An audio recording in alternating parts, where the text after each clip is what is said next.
Brent Caldwell smiled across his $38,000 a month corner office and said, "Old men never own anything important," while my daughter stared at the carpet. He had investors waiting by the glass wall. He had my daughter trained quiet. He had his mother telling people I was slipping. By Friday, he needed a clean cap table, whatever that meant to him. He never checked the old brass key in my pocket. He never asked why Denise Marlowe still called me sir. 11 minutes later, that room heard his own voice read the name on the deed, and then his banker asked about the second page. Let me take you back to that morning. My name is Walter Haynes. I am 70 years old. I poured foundations around Brookhaven, Ohio for 42 years. Footings, basements, loading docks, elevator pits, bank vault slabs. If it held weight, I probably put concrete under it. I did not raise my voice that morning. I did not need to. I don't press. I place it level. Brent had called the tour a family preview. That was his phrase, family preview. He said Caldwell Strategic Partners had grown into a full-floor lease in the old Worthington building on Market Street. Most folks in Brookhaven still call it the Mill Clock Building because of the clock set into the brick tower. I knew that building before Brent wore his first necktie. Rebecca, my daughter, stood near the conference room doors. She held her purse with both hands. That told me plenty. Rebecca only did that when she wanted to leave. Brent's parents were there too. Paul Caldwell leaned against a glass wall, smiling like a man watching a sale close. His wife, Monica Caldwell, stood close to Rebecca. Too close. One hand rested near Rebecca's elbow. Brent swept his hand toward the windows. "Lake Erie on a clear day," he said. "Downtown Cleveland if you know where to look. This is what real business looks like." I looked at the ceiling first. I always do in an old building. A building tells on itself above your head. The column wrap by Brent's reception desk had been patched. Fresh compound, wrong sheen. The mechanical room sign read storage, but the return air told a different story. The lease exhibit framed on the wall showed suite lines that did not match the old freight corridor. Brent had paid for glass and missed the bones. "You like it, Walter?" he asked. "It's bright," I said. He laughed at that. So did his father. "Bright," Brent said. "That's what a man notices when he's been out of the game too long." Rebecca looked down again. I had an old manila folder under my arm. Ellen's folder. Blue ink on the tab. Her handwriting had faded, but I could still see each letter. She wrote like she gardened, careful and steady. Inside that folder was a brass key. I had carried it from my kitchen table to Market Street that morning. It made a small weight against my ribs. Not much. Enough. Brent walked us through the space. He showed off the reception desk, the private offices, the conference room, the walnut doors, the new sign with his name on it. Caldwell Strategic Partners. Black letters, gold edge. He said the build-out cost $472,000. He said the furniture package was another $96,000. He said the artwork was curated. Curated. That was a word men used when they wanted a bill to sound smart. "You put a lot into it," I said. "Image is infrastructure," Brent said. That made Monica smile. I looked at the floor. The carpet seams were still raised near the investor room. Somebody had rushed the install. Brent opened the corner office door last. He made a little show of it. That room had 3 sides of glass and a desk big enough for a judge. There were 6 leather chairs facing it. He sat behind the desk and looked at me. That was when he said it. "Old men never own anything important." No one moved for a second. Rebecca's face went pale. She did not defend me. That hurt more than Brent's words. A man can expect poison from a snake. He has a harder time when his own child watches it happen. Monica squeezed Rebecca's elbow. Paul Caldwell chuckled under his breath. I looked at Brent's desk. No family picture. No old company photo. No dirty coffee mug. Nothing real. Just a computer, a brass nameplate, and a folder stamped investor package. "Is that right?" I asked. "Come on," Brent said. "You know what I mean. You had your time. Cement trucks, work boots, all that, good living, respectable, but this is a different level." "Concrete," I said. "What?" "Not cement. Cement is an ingredient." He blinked once. Then he smiled wider. "See? Details. That's your thing. Mine is scale." I nodded. Scale matters. So does load. Rebecca whispered, "Dad, maybe we should go." Brent did not let her finish. No. Walter should hear this. He's family. And we're going to help him too." There it was. Help. That word had been showing up a lot.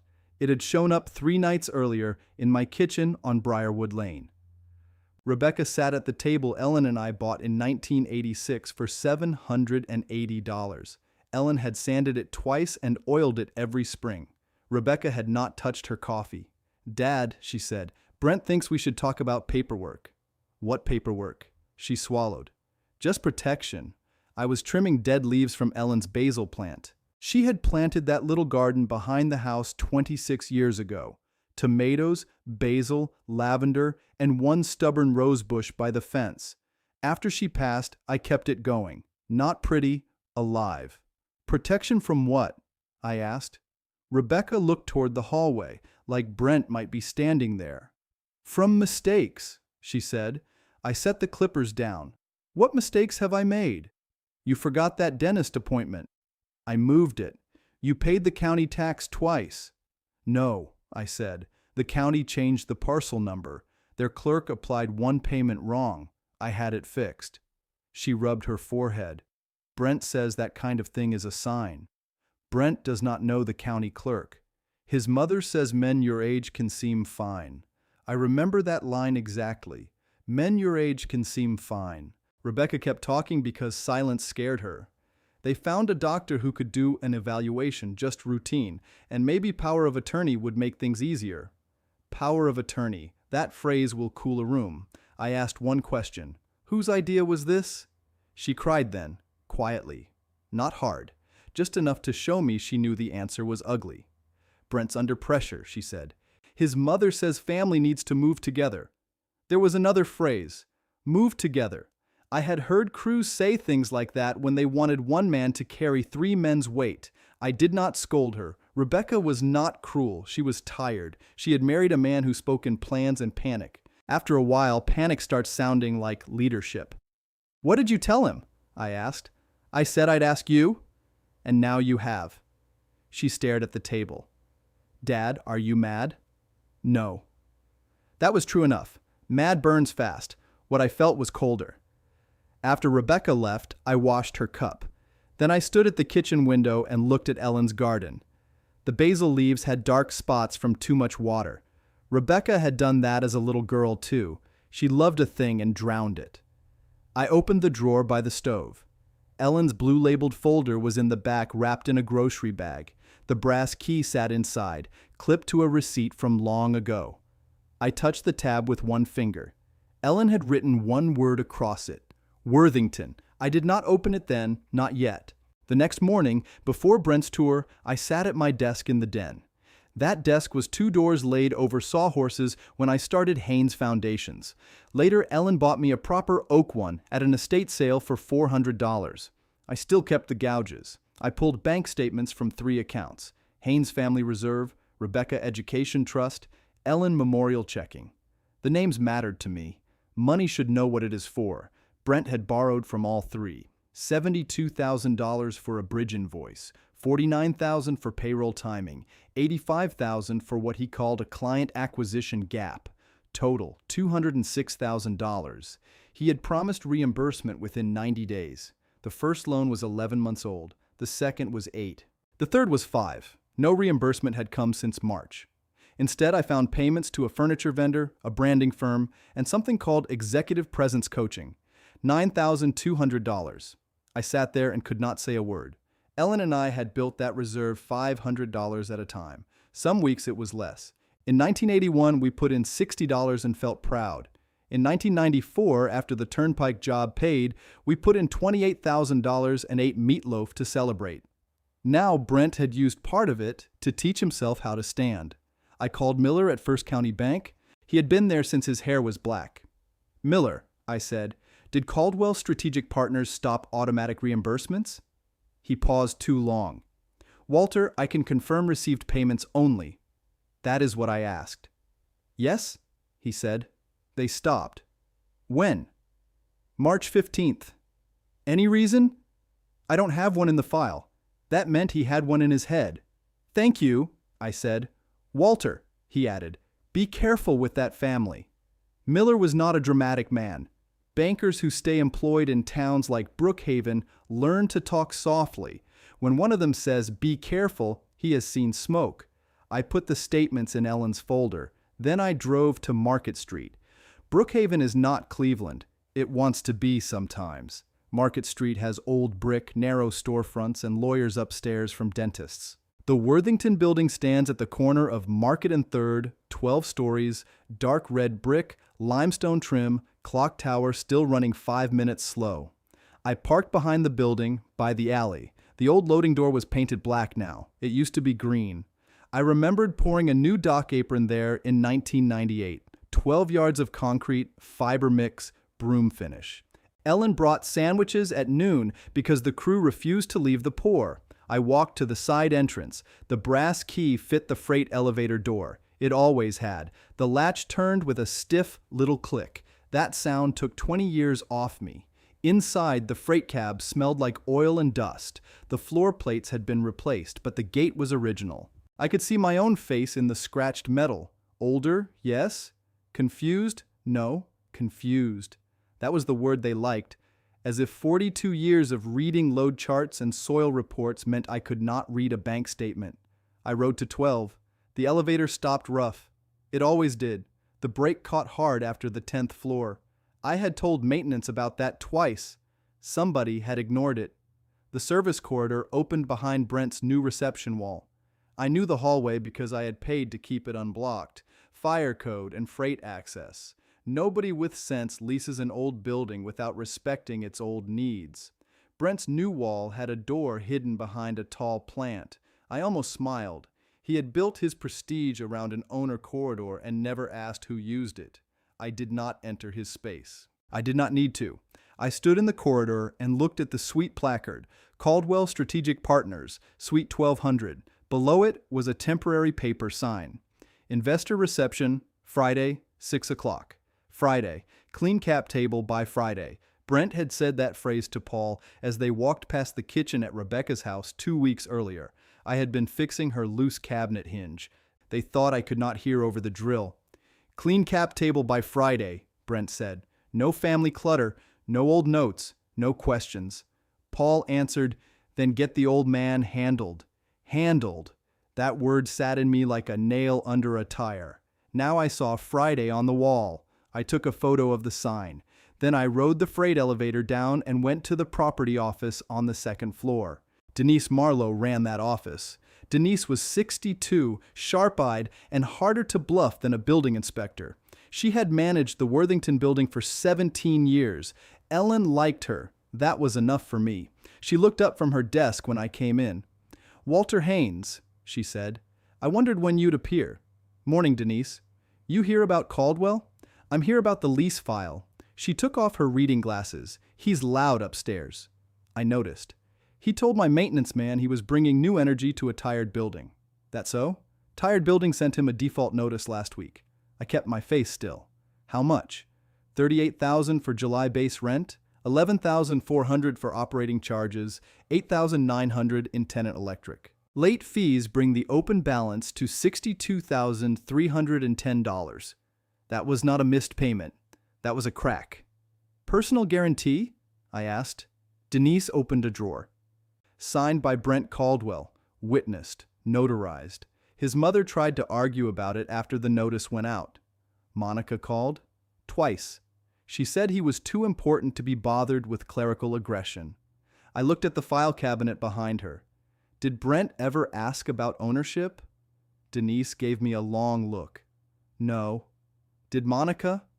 No. Rebecca? Her face softened. No, Walter. Rebecca has never called this office. That landed harder than I expected. Denise reached into the drawer and set a lease folder on the desk. Caldwell Strategic Partners, Suite 1200, 42 pages plus exhibits. His rent is $38,000 a month, she said. 5-year term, full floor lease, build-out allowance advanced against performance. He pushed hard for that. How much allowance? $325,000. Paid out? Paid to vendors, mostly. Mostly. There are words that carry weight. Denise, I said, I may need you Friday. She closed the folder. I thought you might. I'll call when it's time. I'll be ready. I tapped Ellen's folder under my arm. Denise saw it. Her eyes went to the blue tab. She did not ask. That is why I trusted her. When I left the Worthington building, the clock above Market Street read 10 minutes slow. It had been 5 minutes slow when I went in. Even the clock was getting worse. I drove home by 3rd Street and turned past the old bank. The house on Briarwood sat quiet when I pulled in. Ellen's rose bush needed tying. I changed clothes, put on work gloves, and went to the garden. A man learns things with his hands.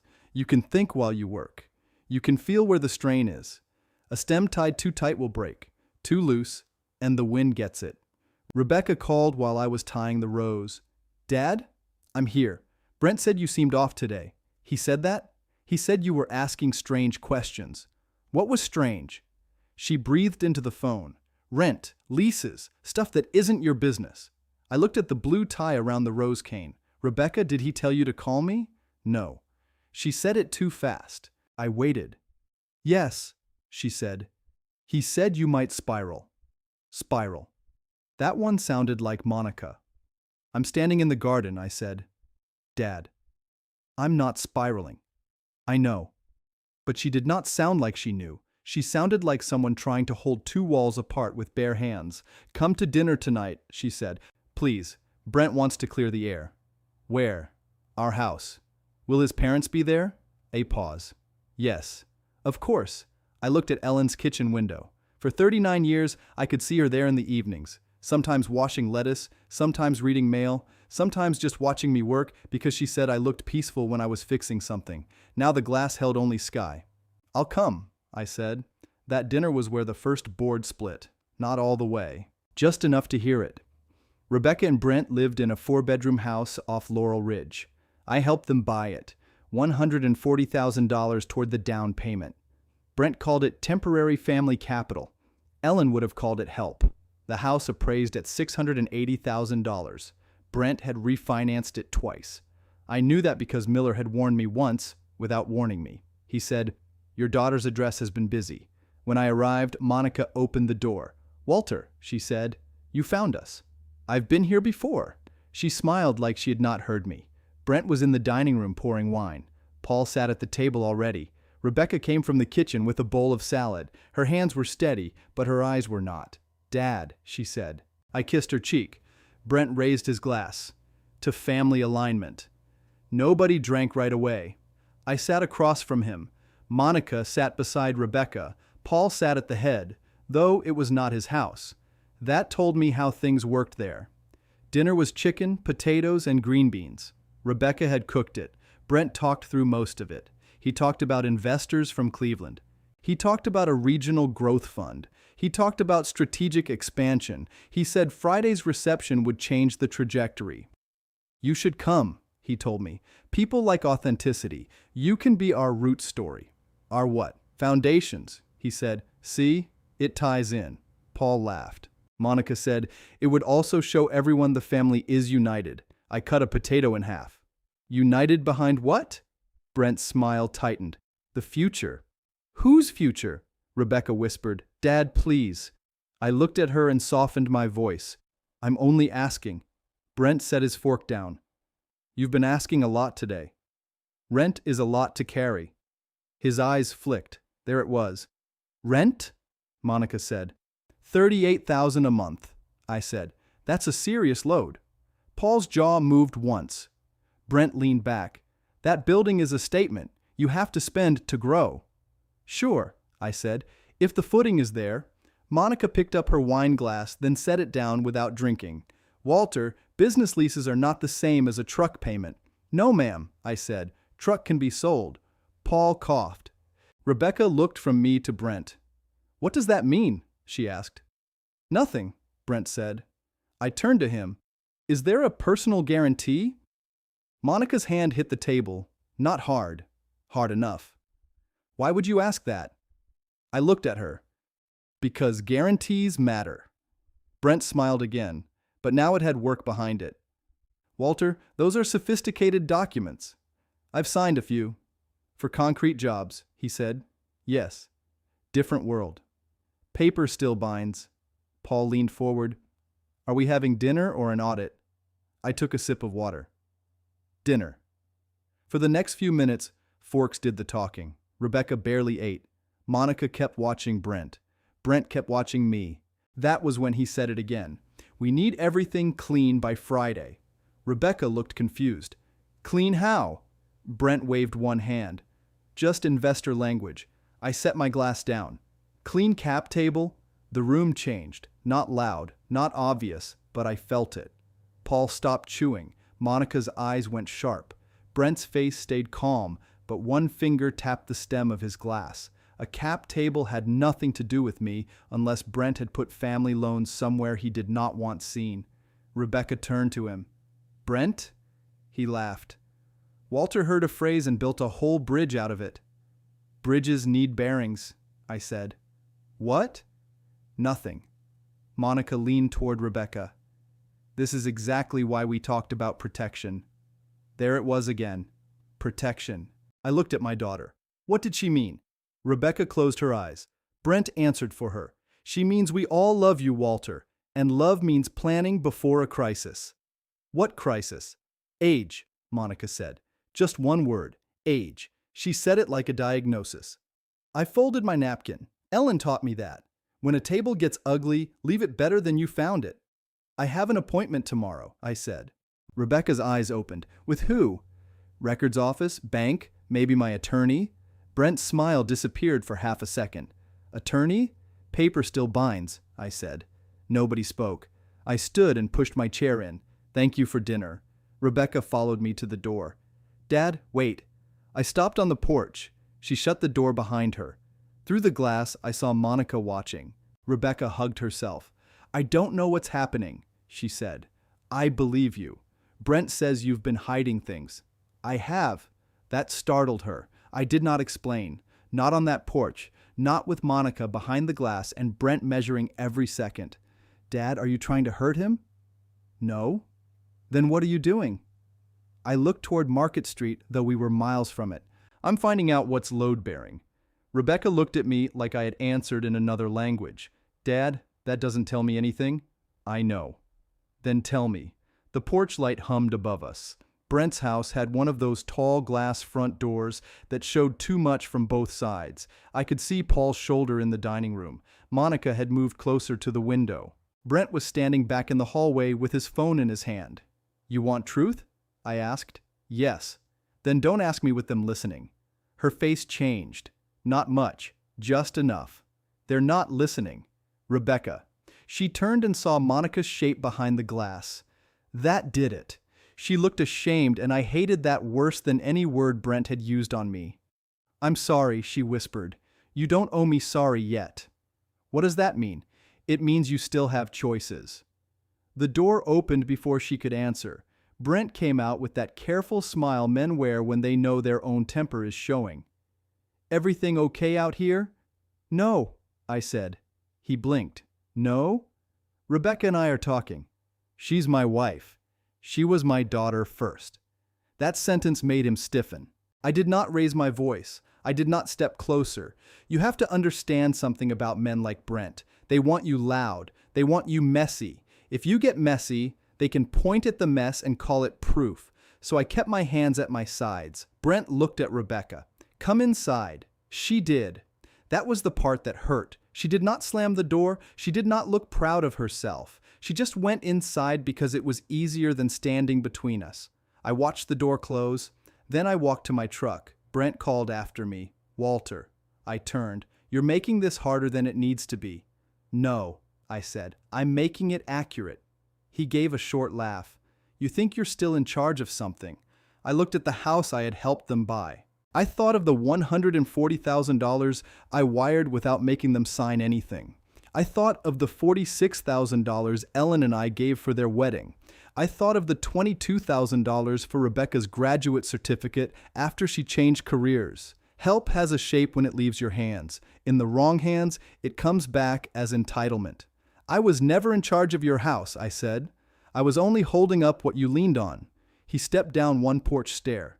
Careful. There it was. Careful from a man who owed everybody. I am, I said. Then I drove home. That night I did not sleep much. I made coffee at 2 in the morning and sat at the kitchen table with Ellen's folder in front of me.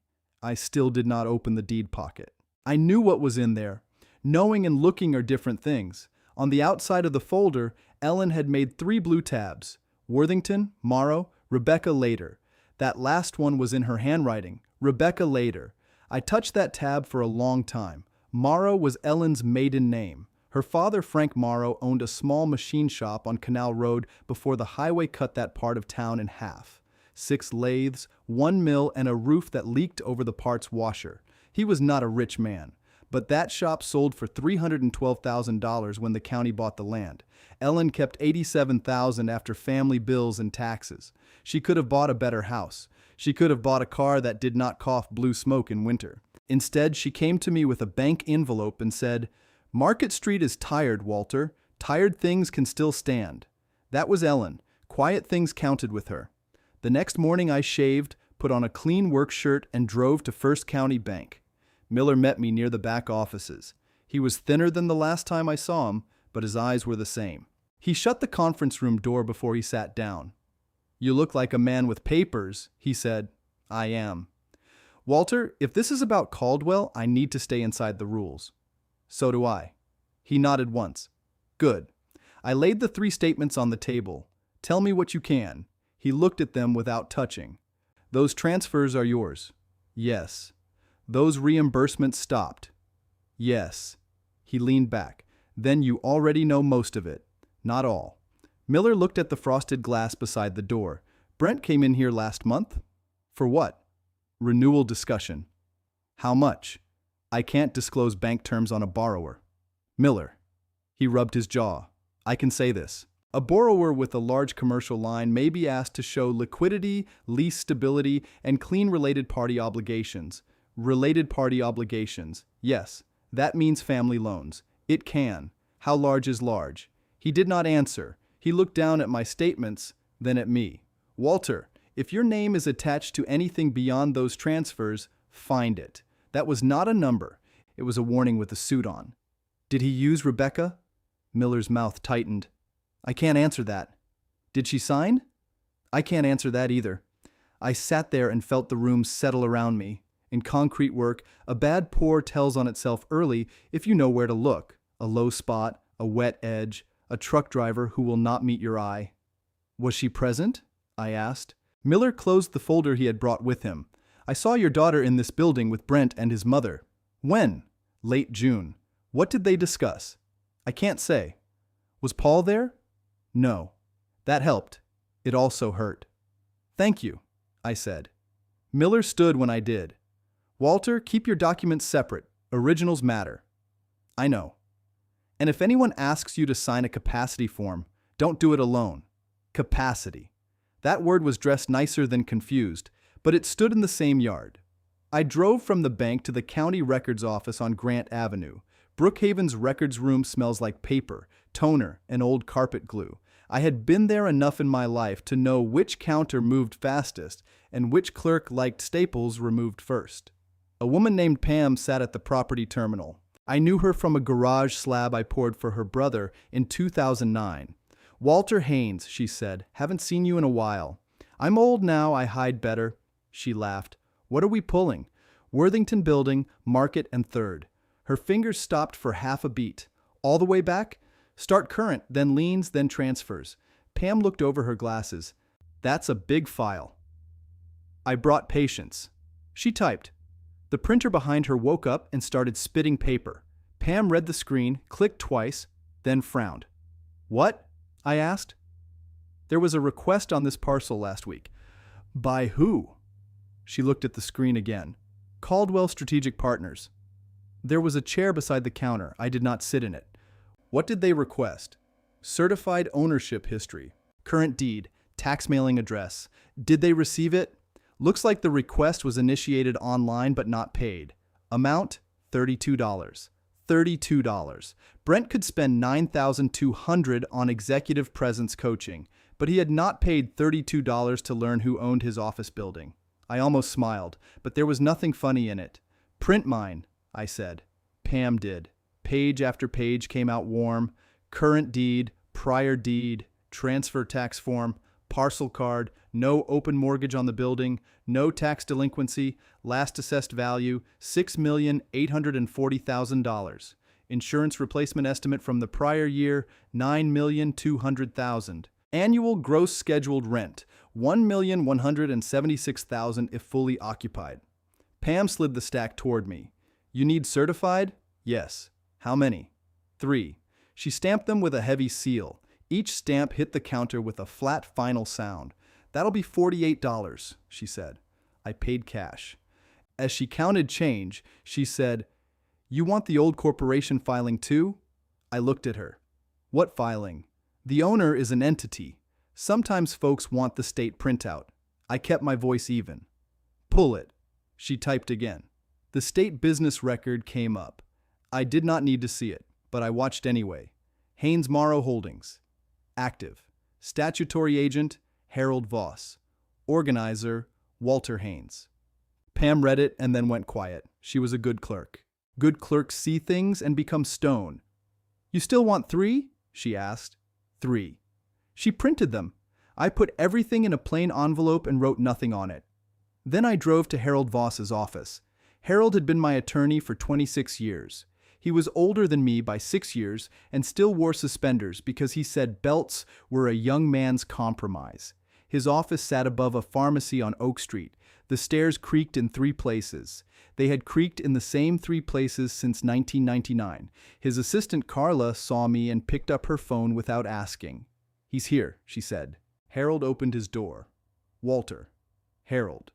He looked at the envelope under my arm. That kind of day? That kind. Inside his office, the shelves were packed with closing binders and old municipal codes. He pointed to the chair. Start at the part that costs money, he said. Brent is behind on rent at Worthington. How much? $62,310. Harold took off his glasses. All ready? Yes. Personal guarantee? Signed. Good. He's also behind reimbursing family loans. $206,000. Written notes, emails, texts, bank memos, no formal notes. Harold exhaled through his nose. That was generous. That was stupid. That too. I handed him the records envelope. Caldwell requested ownership history last week. Didn't pay the fee. Harold opened the envelope and read the top page. He did not smile. Harold did not waste expressions when paper was speaking. Does he know? He asked. No. Does Rebecca? No. He read the state filing. Monica? No. You're sure? Denise confirmed none of them asked the office. Record says they didn't finish the request. Harold tapped the page once. Then keep it that way for now. That's why I'm here. He opened a drawer and pulled out a yellow legal pad. What's the immediate danger? Power of attorney, capacity talk. Rebecca was coached to ask. His face changed. By Brent and Monica. When? Yesterday. Did you sign anything? No. Did Rebecca? I don't know. Harold wrote that down. Bank?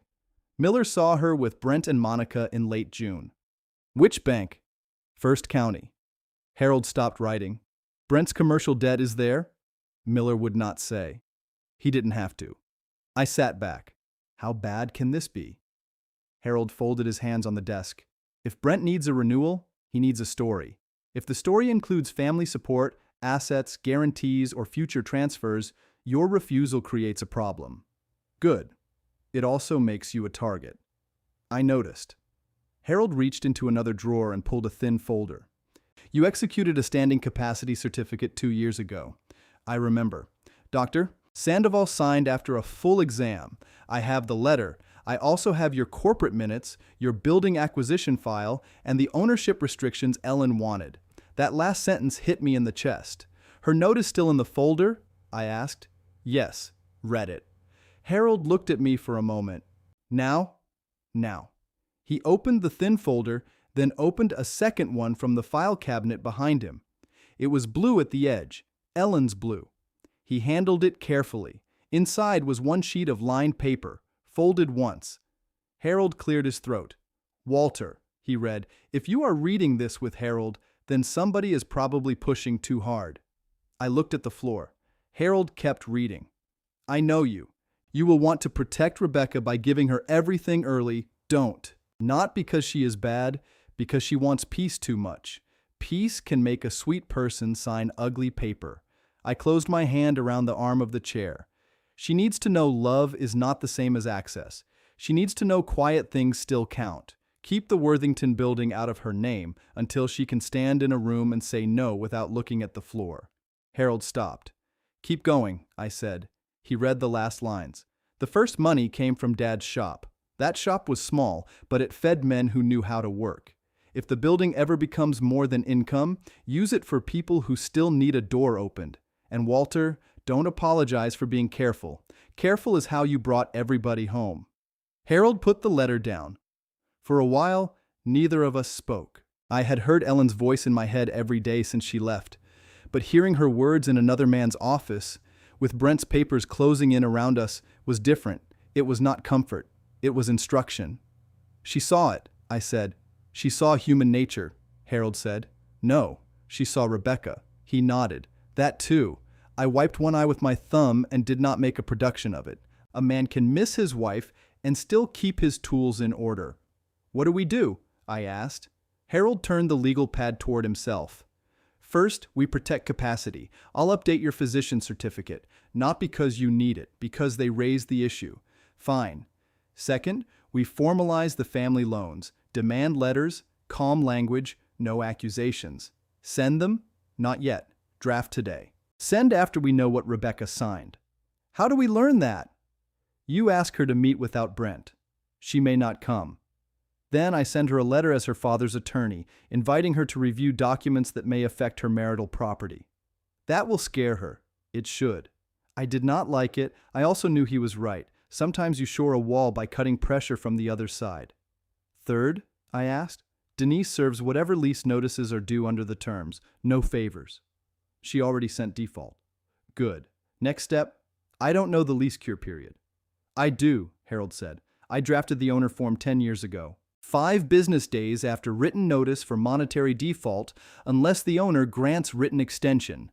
Do not grant one. I won't. He wrote that down. Fourth, he said, you attend Friday's reception. I looked at him. That's the room he's building toward, Harold said. So that's the room where you observe. Observe. For now. I knew what he meant. Do not pour the slab before the forms are braced. Denise should be nearby, I said. Yes. And you? I can be in the building. No public reveal yet. Not unless they force it. I stood and picked up Ellen's letter. May I take this? It's your wife's letter.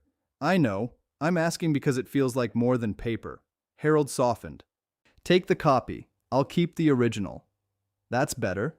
He made a copy himself. Carla could have done it, but Harold did not hand that page to anyone else. He slid it into a fresh envelope and wrote my name on the front. At the door he said, Walter. I turned. You kept that building quiet a long time. Ellen wanted quiet. Quiet is over. I drove home with the envelope on the passenger seat. Halfway down Oak Street, Rebecca called. I let it ring twice. Then I answered. Dad? I'm here. Brent says you went to records. He's checking my errands now? He got an email alert from some service. Of course he did. He would pay for alerts and miss the deed. What does he want? I asked. He wants to know why you're digging into his building. His suite, I said. What? His suite, not his building. She went silent. Then she said, Is there something I should know? Yes. Tell me. Meet me at the diner on 3rd. Just you. I can't. You can. Dad, he'll be upset. Rebecca, he already is. I heard a door close on her end. Her voice dropped. He says you're trying to sabotage Friday. What is Friday to him? Investors. What else? I don't know. Ask him about First County. He says that's private. It is. But if you signed anything, it's yours too. Her breathing changed. What do you mean? Did you sign bank papers in June? No. Rebecca. I signed a spousal consent. My hand tightened on the wheel. For what? A line renewal, I think. How much? He said it was routine. How much? I don't know. There it was. The sound of a form pulled from under a stack while somebody says, Sign here, honey. Did Monica explain it? She said wives support growth. I pulled into the diner lot and parked though I was still alone. Come to 3rd Street, I said. I have to pick up Caleb from camp. Bring him to me after. No, I don't want him in this. Then don't bring him. Come alone at 3. She whispered, Brent said not to meet you alone. Why? He says you'll confuse me. Confuse. I closed my eyes for 1 second, then I opened them. I poured the north wall of the courthouse, I said. I poured the footings under the pediatric wing. I poured 3 schools and half the storefronts on Market Street. If I wanted to confuse somebody, I picked the wrong trade. She gave one small sound, not a laugh. Almost. 3, I said. Booth in the back. She did not promise. She just hung up. I went inside anyway. Marcy's diner had the same cracked green counter and the same pie case Ellen used to study like it held state secrets. I took the back booth. The lunch crowd thinned out by 2. At 2:45, I ordered coffee and a tuna melt I did not want. At 3:10, Rebecca walked in. She wore work clothes and no jewelry except her wedding ring. She looked over her shoulder before she saw me. That one look told me more than she meant it to. She slid into the booth. I only have 20 minutes. Then we'll use 19. What's going on? I took Ellen's letter envelope from my shirt pocket and set it on the table. I did not push it toward her yet. First, tell me what you signed. She rubbed her palms together. It was at First County. Brent said the bank needed spouses to acknowledge business debt doesn't become personal household conflict. That was his phrase. Something like that. Did you read it? Her face tightened. No. Did you get a copy? No. Did Monica sit with you? Yes. What did she say? Rebecca looked out the window. She said men with vision need wives who don't flinch. I sat back. Monica had a talent for making control sound like virtue. How many pages? I asked. Maybe 6? Not 1? No. Did it mention your house? She looked at me then. I don't know. Did it mention personal guarantee? I don't know. Did it mention Caldwell Strategic Partners? Yes. Did it mention you by name? Yes. Then Harold needs to see it. Harold Voss? Yes. Brent hates him. Brent hates paper he can't bend. She looked at the envelope. What's that?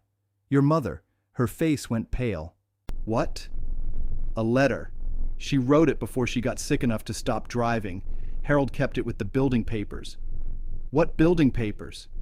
I watched her closely. This was the edge of it. Too much truth too soon can knock a person backward. Too little lets them walk into the hole. Not yet, I said. Dad. Read the letter first. She took the envelope with both hands. Ellen had taught her to hold paper by the edges when her fingers were greasy from garden soil. I saw that old habit come back. Rebecca read silently. Halfway down, her mouth trembled. When she reached the line about saying no without looking at the floor, she stopped. She wrote that about me? She wrote it for you. That's not better. No. She finished the page and folded it along the same crease. Her eyes were wet, but she did not cry. That was Ellen in her too. I thought Mom trusted me, she said. She did. She said I wanted peace too much. She was right. Rebecca flinched. I did not soften it. Some truths are kind only after they sting. She didn't call you weak, I said. She said someone might use your softness as a handle. Rebecca looked at her ring. Brent isn't what you think, she said, but the words had no weight. What do I think? You think he's using me? I think he's under a load he won't name. She wiped her cheek quickly. He's had a hard year. How hard? He had payroll trouble. How much? I heard 118,000. That number sat between us. Who told you? Paul. He was angry. He said Brent couldn't keep floating staff while investors dragged their feet. When was this? Last week. Any other debt? She shook her head, then stopped. I saw a folder in Brent's office. It said PG summary. Personal guarantee. I know that now. How much? I didn't open it. Rebecca. I didn't. I believed her. I did not like it, but I believed her. Friday matters because he needs that room full, I said. Yes. For the bank. She looked down. You know that? He said a strong reception helps the renewal committee. There it was. Clean cap table, investor reception, full floor lease, corner office. The whole thing was a set wall painted to look like stone. Did he ask you to get power of attorney from me before Friday? I asked, her lips parted. No. Did Monica? Rebecca closed her eyes. Say it. She said it would calm lenders if family governance looked organized. I stared at my coffee until the steam thinned. Family governance. That was a clean shirt on a dirty job. What did Brent say? I asked. He said if you loved me, you'd make things simple. And you believed him? I wanted to. That was honest enough to hurt us both. I reached into my folder and pulled a single sheet Harold had copied for me. Not the deed, not the owner line, just the physician capacity certificate from 2 years ago, Dr. Sandoval's letterhead. Full exam, no impairment, independent management of personal, financial, and business affairs. I slid it across. What's this? She asked. Proof I'm not slipping. She read it. This is from 2 years ago. Harold is updating it. Why did you have this? Because your mother and I planned for ugly weather. She held the page like it had weight. Dad, what is Brent going to do? I don't know. What are you going to do? I don't press. I place it level. She almost got angry. That's not an answer. It is the only one I have right now. Her phone buzzed. She looked at it and turned the screen down. Brent? I asked. Monica. What does she want? She says Caleb is asking where I am. Is he? Rebecca's face told me. I nodded. Go get your son. She put the letter in the envelope and started to hand it back. Keep the copy, I said. I can? Your mother wrote it for you too. Rebecca held it against her chest for 1 second. Then she put it in her purse. At the door, she turned. Dad? Yes. Do you own something Brent needs? I looked at her. I thought of Ellen's blue tabs. I thought of Harold's warning. I thought of Friday's sign on the 12th floor. Yes, I said. She waited for more. I gave her nothing else. That evening, Denise called me from the property office. I was in the den, sorting every Caldwell transfer by date. Walter, she said, we have a new problem. Tell me. Brent's assistant submitted a facilities request for Friday. What kind?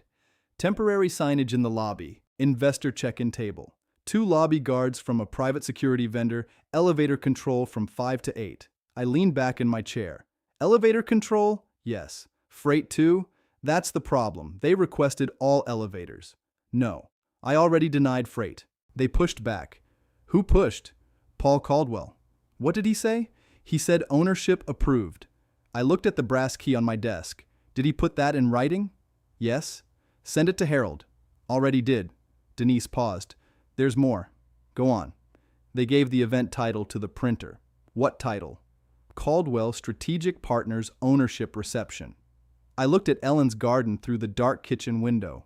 Ownership of what? I asked. That is exactly what I asked. And? Brent's assistant said it refers to their new headquarters. New headquarters, ownership reception, elevator control, family governance. The boards were not just cracked now. They were bowing. Denise, I said, has he paid anything since notice? No. Not $1? Not $1. Then follow the lease. I intend to. Any risk to other tenants Friday? Only embarrassment. That won't hurt the building. No, she said. It may clean the air. After we hung up, I wrote the new phrase on a yellow pad. Ownership reception. Then I drew a line under it. Brent was going to stand in my building, under my roof, behind rent he had not paid, and tell investors he owned the future. Maybe he believed it. Men who borrow long enough start to think gravity is negotiable. I opened Ellen's folder then, not the copy. The original blue-labeled one from our kitchen drawer. The brass key lay in the inside pocket. The receipt clipped to it was from 1998 for a lock cylinder and 6 duplicate keys, $41.70. Behind that was the purchase settlement statement. Down payment, $190,000. Ellen's father's shop proceeds made up $87,000 of it. Haynes Foundation's retained earnings made up the rest. Purchase price then, $1,900,000. Repairs in the first 5 years, $468,000. Roof, $126,000. Boiler conversion, $79,000. Elevator modernization, $211,000. Masonry work, $52,000. Every number was a year of our backs. Every receipt had Ellen's small check marks beside it. Then I found a note I had forgotten, not the letter, just a sticky note on the old rent roll. Do not let Charm sign anything. Ellen had drawn a box around Charm. I laughed once, but it was not a happy sound. The phone rang again. This time it was Brent. I let it ring until the machine took it. His voice filled the den. "Walter, it's Brent. We need to stop this little records hobby before it creates confusion. Friday is important to Rebecca. It's important to all of us. I'd like you there, but only if you can be supportive. Call me." Confusion. He kept handing me the word like he had found a tool I did not know how to use. I picked up the receiver before he hung up. "I'm here," I said. There was a pause. "Good. You heard me." "I heard you." "Then we understand each other." "No." He breathed hard through his nose. "Walter, don't do this." "Do what?" "Show up with questions. Corner people. Embarrass Rebecca." "Pay your rent." Silence. Then he said, "Excuse me?" "Pay your rent. You have no idea how commercial operations work?" $62,310 says I have some idea. His voice dropped. "Who told you that?" "The building did. That's not funny." I wasn't joking. He shifted then. I could hear traffic behind him. Maybe he was in the car. Maybe he had stepped outside so Rebecca would not hear. "You're inserting yourself into a situation bigger than you," he said. "Most buildings are bigger than me." This is exactly what Monica warned about. What did Monica warn? That you'd cling to control. I looked at the folder open on my desk. Control of what? Family assets. Name one. He did not answer. "Brent," I said, "name one family asset I asked you for. You enjoy making people feel small." "No, you're just standing near facts." His voice sharpened. "Friday is happening. I know. And you will not interfere. I haven't decided. You're 70 years old, Walter." "Yes. Maybe act like it." I waited. He had stepped close to the title now. Not the words yet, but the same thought. Old men. Important things. He could not help himself. Men like Brent return to the same insult because it is the only hammer they own. "I'll see you Friday," I said. "Walter." I hung up. Then I called Harold. He answered on the second ring. "What happened?" "Brent wants elevator control for an ownership reception." Harold was quiet for 3 seconds. "Send me everything Denise sent you." "She sent it already." "Good. I'm coming Friday." "Public?" "Nearby." "He may force it." "I expect him to." "What about Rebecca's bank paper?" "I requested it through her, not the bank." "She called my office 10 minutes ago." That stopped me. "She did?" "She asked for an appointment." "When?" "Tomorrow morning." I looked toward the hallway where Ellen's coat still hung on the hook because I had never found a good reason to move it. "Thank you," I said. "Don't thank me yet." "Why?" "Because if she signed what I think she signed, Friday may not be just theater." "How bad?" "If Brent pledged household equity or implied future family backing, he may be using your expected cooperation as part of his renewal package." "I never agreed." "I know. Can he claim I did?" "He can claim anything until paper speaks." I looked at the deed folder. "Then paper better speak clean." "It will," Harold said, "but not 1 minute before it has to." After the call, I went outside with Ellen's key in my pocket.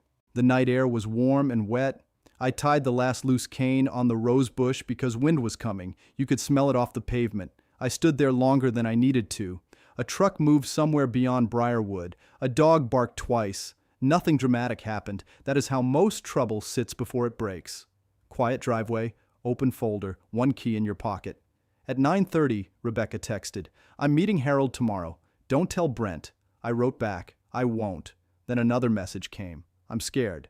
I looked at those 2 words for a while. Then I typed, "Good. Fear can wake you up." I almost added more. I almost told her she was not alone. I almost told her everything would be fine. But everything was not fine, and she needed truth more than comfort. So I sent one more line. "Bring every paper you signed." She answered with 1 word. "Okay." I went back inside and put Ellen's letter copy beside the capacity certificate. Then I placed the brass key on top of both. Friday was still 2 days away. Brent thought he was preparing a room. So was I. At 7 the next morning, I was in the driveway with my coffee when Rebecca pulled in. She came alone. That mattered. She sat in her car for a full minute before she opened the door. I did not walk over. I let her choose the distance. Men like Brent train a woman to think every step is watched. Sometimes the first mercy is standing still. She carried a brown accordion folder against her ribs. "Caleb's with Sarah," she said. "Good." I told Brent I had an early client call. "Did he believe you?" "No." She looked tired in a way sleep does not fix. Her hair was tied back, and she wore the navy jacket Ellen bought her after her first promotion. I remembered Ellen cutting the tags off at the kitchen table and saying, "A woman should own one jacket that makes a bank officer sit up." Rebecca saw me looking at it. "I almost didn't wear it," she said. "Your mother had taste." "She had nerve."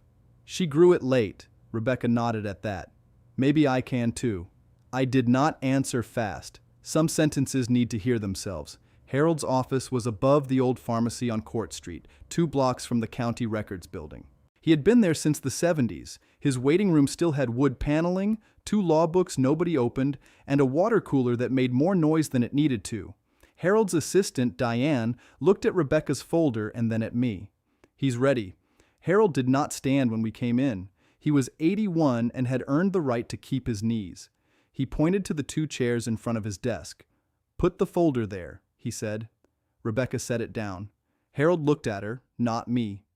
"Did you bring everything?" "I think so." "That's not an answer." She swallowed. "I brought every paper I could find." "Where did you find them?" "Brent's home office." "Did you take originals?" "No, copies." "Good." He opened the folder and started sorting. Bank forms to the left, lease papers in the middle, investor packet to the right, family documents near him. His hands moved slow, but they did not waste anything. The first paper was a First County Bank commitment letter. Harold read without moving his mouth.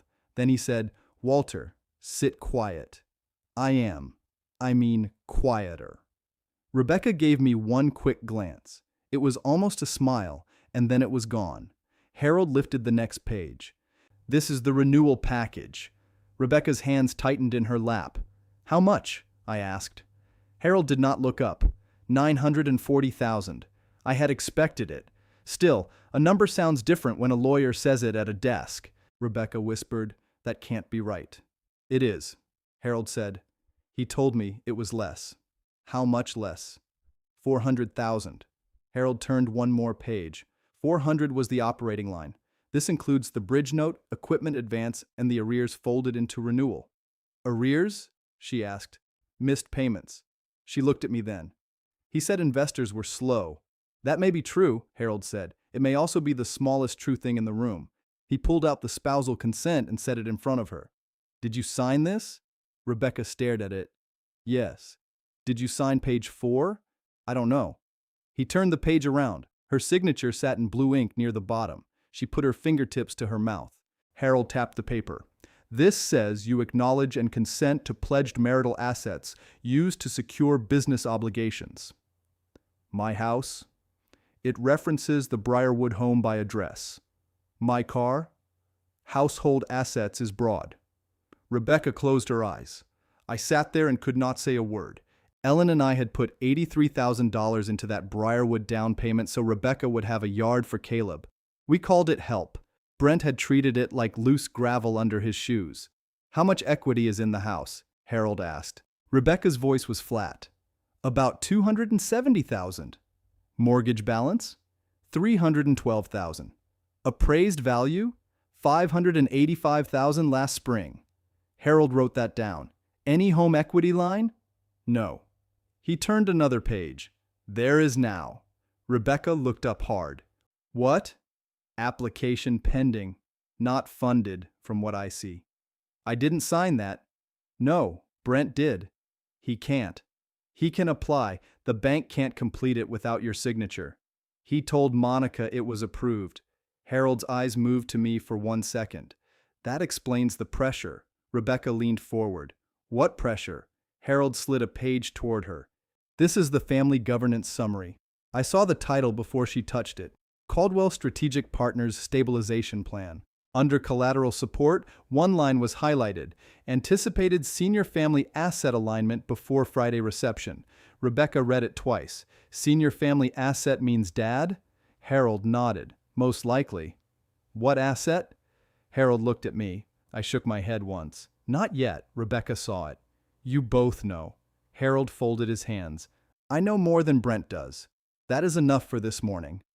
She stood so fast the chair bumped the wall. I'm tired of men deciding what I can hear. The room went still. Good. It was the first clean steel I had heard in her voice all week. Harold said, Sit down, Rebecca. No. Then stand. But listen. She stayed on her feet.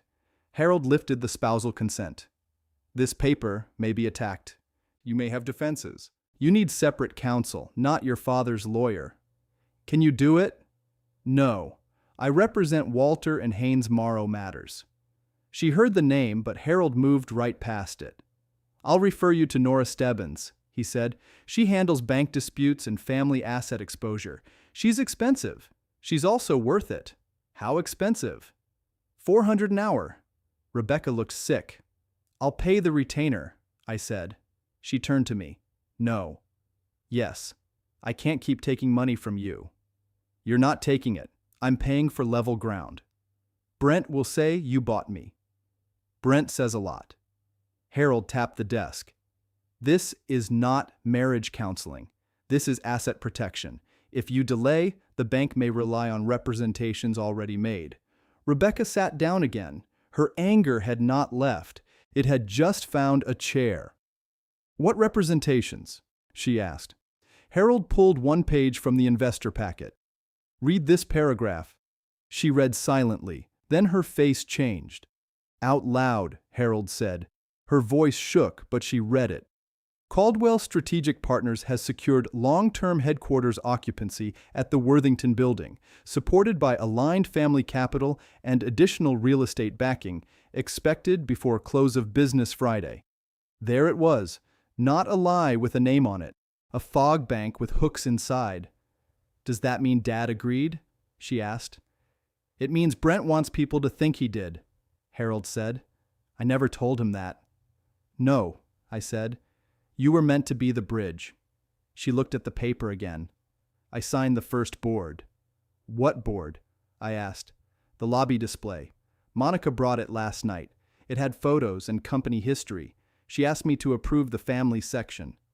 Harold's head lifted. What did it say? Rebecca's eyes filled. It said Caldwell Strategic Partners was built on 3 generations of family enterprise. Whose family? I asked. She said it didn't matter. It was brand language. Did it mention Haynes? Yes. Harold leaned back. Exact wording.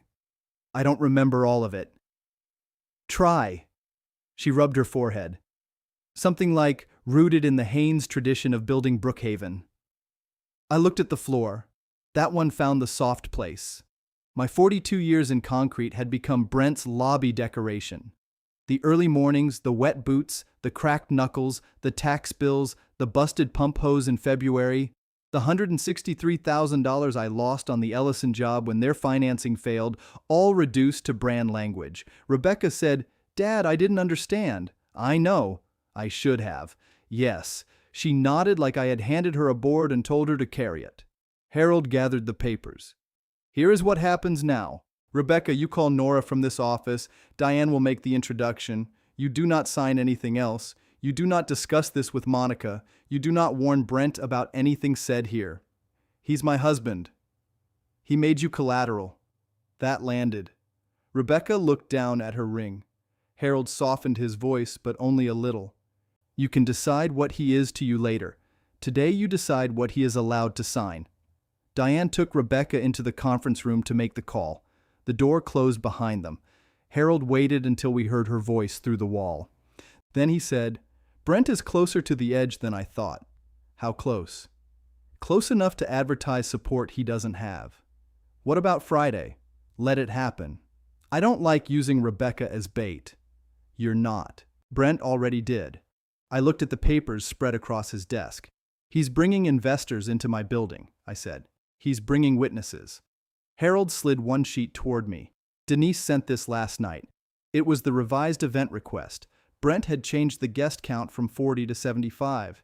He had added First County Bank's senior commercial officer to the reception list.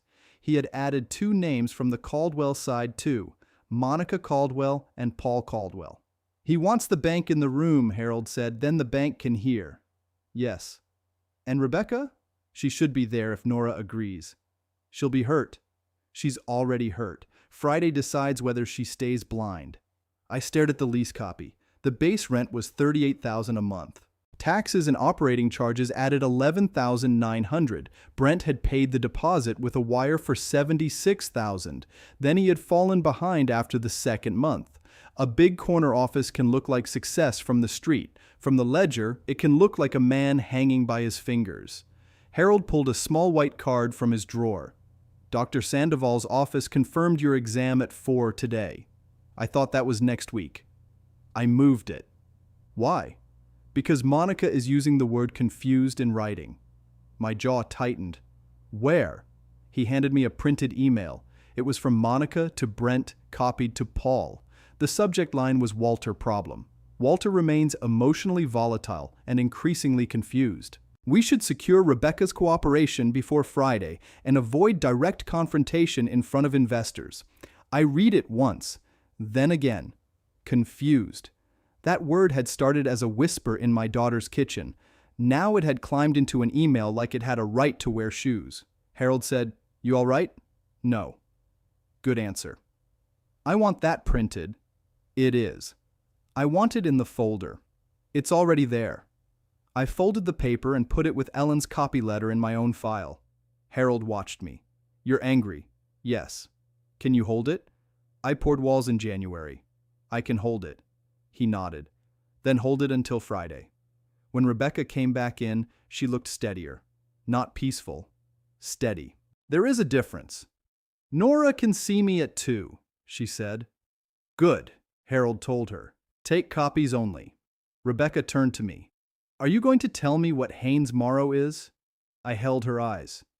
"Your mother's father was Thomas Morrow." "I know. When Ellen and I bought certain things, we used both names." "What things?" "Things that needed quiet." She laughed once, but it broke halfway. "That's not an answer." "It is today." She opened her mouth, then closed it. "Is Brent trying to take something Mom protected?" "Yes."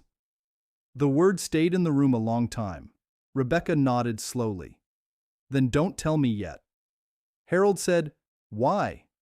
"Because I can't accidentally tell him what I don't know." That was Ellen, right there. Not softness, strategy. I drove Rebecca back to my house to get her car. She did not speak for 5 minutes. Court Street gave way to Market, and the Worthington building stood ahead with its old clock face under the cornice. Locals still called it the Mill Clock Building, though the mill had been gone 30 years. Rebecca looked at it through the windshield. "Brent says the clock makes it look outdated," she said. "The clock still keeps time. He wanted to cover it on the event photos." "With what?" "A banner." I almost smiled. Denise will enjoy saying no. Rebecca glanced at me. "You know a lot about what Denise will say." "I know Denise." "How well?" "Long enough." She watched the building until the light changed. "Dad," she said, "if this gets ugly Friday, what do I do?" "Stand near the truth." "That sounds like Mom." She was better with words. No, she was just less stubborn about using them. At my house, she stayed in the passenger seat. "I'm ashamed," she said. "I know. You don't have to agree that fast. You're not a child. Shame won't kill you if you use it." She wiped under one eye. "I let him talk about you." "Yes." "I let Monica talk about Mom." That one made me look at her. "What did she say?" Rebecca gripped the folder. "After dinner Sunday, she said Mom kept you small. She said if Mom had understood finance, you'd have been more ambitious." I felt something cold move under my ribs. Ellen had worked nights on payroll when we could not afford a bookkeeper. She had stretched $1 until it squealed. She had sold her father's machine shop share for $87,000 and never once called it sacrifice. She had kept Haynes Foundations alive in the year 3 builders folded, owing us $221,000. Small. That was what Monica called a woman who built without needing applause. Rebecca was crying now, but quietly. "I didn't defend her," she said. "Why?" "Because I wanted the evening to end. I looked through the windshield at Ellen's rose canes tied against the fence. Your mother wanted peace too, I said, but not at any price. I know that now. No, you're learning it now. Knowing costs more. She nodded. Then her phone rang. Brent, she stared at the screen. Answer it, I said. Here? Yes. She pressed accept and put it on speaker without asking me. Where are you? Brent said. Rebecca's voice was careful. At Dad's. A pause. Why? I needed to pick something up. What? My jacket. You wore the jacket. I picked up papers too. What papers? Her eyes met mine. Mine, she said. His voice changed. Rebecca, don't start this. I'm not starting anything. You met Harold. She said nothing. Did you? Yes. You had no right. They were my signatures. They were our business.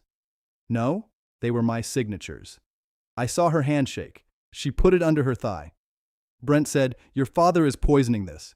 My father didn't put my house in a bank packet. Silence. Then Brent laughed, but there was no humor in it. You don't understand what you read. I understand enough. Harold Voss hates progress. Brent? What? Don't ask me to sign the equity line. Another silence. Longer. Then his voice dropped. Who told you about that? You did, when you hid it. He made a sound like he had turned away from the phone. I need you home by 6. We'll talk with Mom. No. No. I'll talk to you alone. That's not how this family works. Rebecca looked at me, and I saw fear push against her face. Then I saw something push back. It is how I work. Brent said her name in a low, warning voice. She ended the call. For a moment, neither of us moved. Then she bent forward and cried into both hands.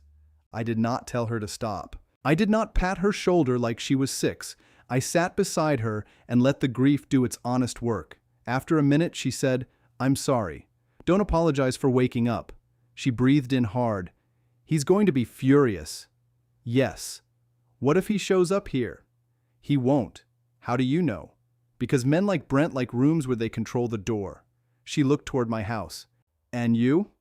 I like doors with good hinges. That almost made her laugh. When she left for Nora's office, I went inside and called Denise. She answered from the building lobby. I could hear heels and elevator chimes behind her. Please tell me you've had coffee, she said. 2 cups. Good. Brent's printer is here. Doing what? Trying to install lobby boards. Approved? No. What do they say? Denise lowered her voice. You should come see. I drove to Market Street in my work truck because I wanted the old toolbox behind me. I do not know why. Habit, maybe.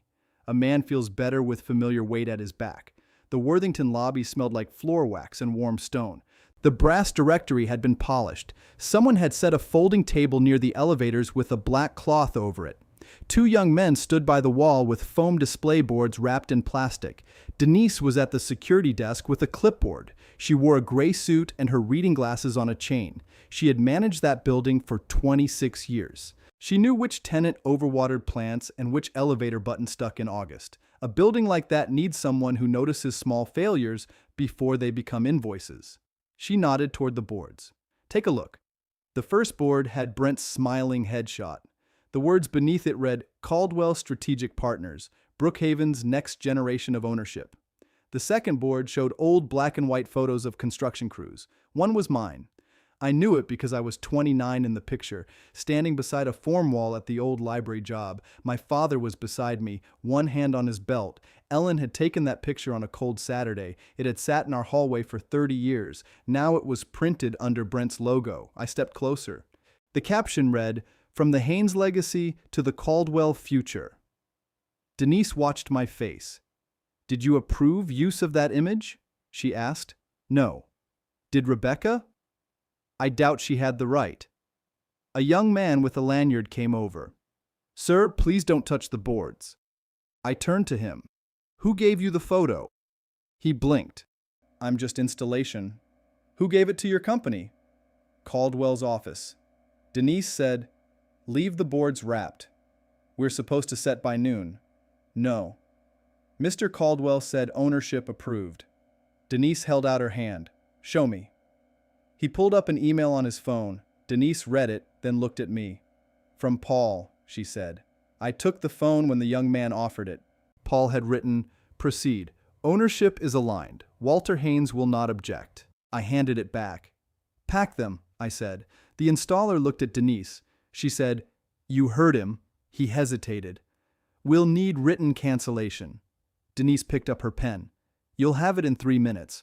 The two men carried the boards back toward the service hall. Denise watched until they were gone. "You handled that better than I expected," she said. "I wanted to fold the thing in half." "I know." Ellen took that picture. Denise's expression changed. "I'm sorry." They put her work under his name. "I'll add unauthorized image use to the file." "Good." The lobby phone rang. Denise answered, listened, and closed her eyes. "It's Brent," she said. "I'm not here." She gave me a dry look and pressed the line. "Denise Marlowe." I could hear Brent through the receiver from 6 feet away. "Why are my boards being removed?" "Because they weren't approved." "They were approved by ownership." "No, they weren't." "Denise, don't play clerk with me." Her face did not change. "I'm the property manager." "You're blocking a tenant event." "I'm enforcing the building rules." "My guests arrive tomorrow. Then send compliant signage. I want Walter Haynes kept out of my event." Denise looked at me. I shook my head once. "Not yet." She said, "Your guest list is your concern.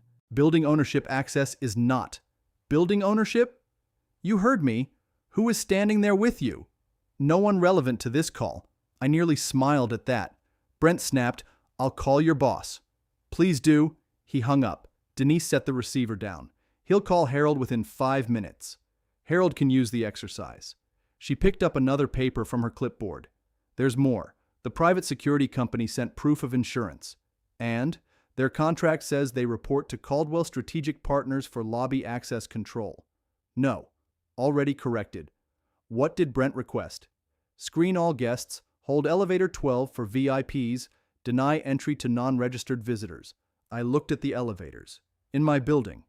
"In the building," Denise said carefully. She still would not say the owner name aloud without a reason. I appreciated that. "Any tenant complaints?" 2. The dentist on 4 has late patients Friday. The engineer on 9 has a client meeting. Then Brent doesn't get control. He can have a check-in table off the main path. He can have one elevator preference, not control. He can have his reception upstairs. That's it. That sounds right. Denise lowered her voice. "Walter, are you sure you want him to keep the room?" "No." But if he cancels, he tells a cleaner lie somewhere else." She nodded slowly. "You want the load tested where we can see it." "That's right." My phone buzzed. "Harold." I answered. "Brent called," Harold said. That was quick. "He says Denise is creating tortious interference. He learned a new phrase. He also says you are unstable. There's the old one." "Doctor, Sandoval at 4, Harold said. "Don't miss it." "I won't." "And Walter?" "Yes. Paul Caldwell just emailed me directly." "What did he say?" "He offered to cure the rent default Monday in exchange for written confirmation that the Friday event may proceed without landlord disruption." "How much did he offer?" $62,310. "The exact arrears." "Yes." "Not legal fees?" "No." "Not next month?" "No." "Then he wants silence cheap." That is my read. I watched the installer carry the last board out through the service corridor. "Tell him payment must come by wire today," I said. "No side letter." Harold chuckled once. "That's my client. If they pay, do we lose leverage?" "No. We enforce the lease either way. But if they don't pay after offering, it speaks." "Good." Denise pointed at the freight elevator. Its old indicator light flickered above the door. I still had the brass key in my pocket. "Harold," I said, "make sure Paul gets the wiring instructions." I already did. After I hung up, Denise and I walked to the freight elevator. She used her key first. The cylinder stuck halfway. I took Ellen's brass key from my pocket and slid it in. It turned clean. The old door clanked open. Denise looked at the key. Still works. Ellen kept receipts for useful things. We stepped inside. The freight cab had patched metal walls and a rubber floor. I had ridden it with roofers, plumbers, lawyers, and once a grand piano for the 8th floor law firm Christmas party.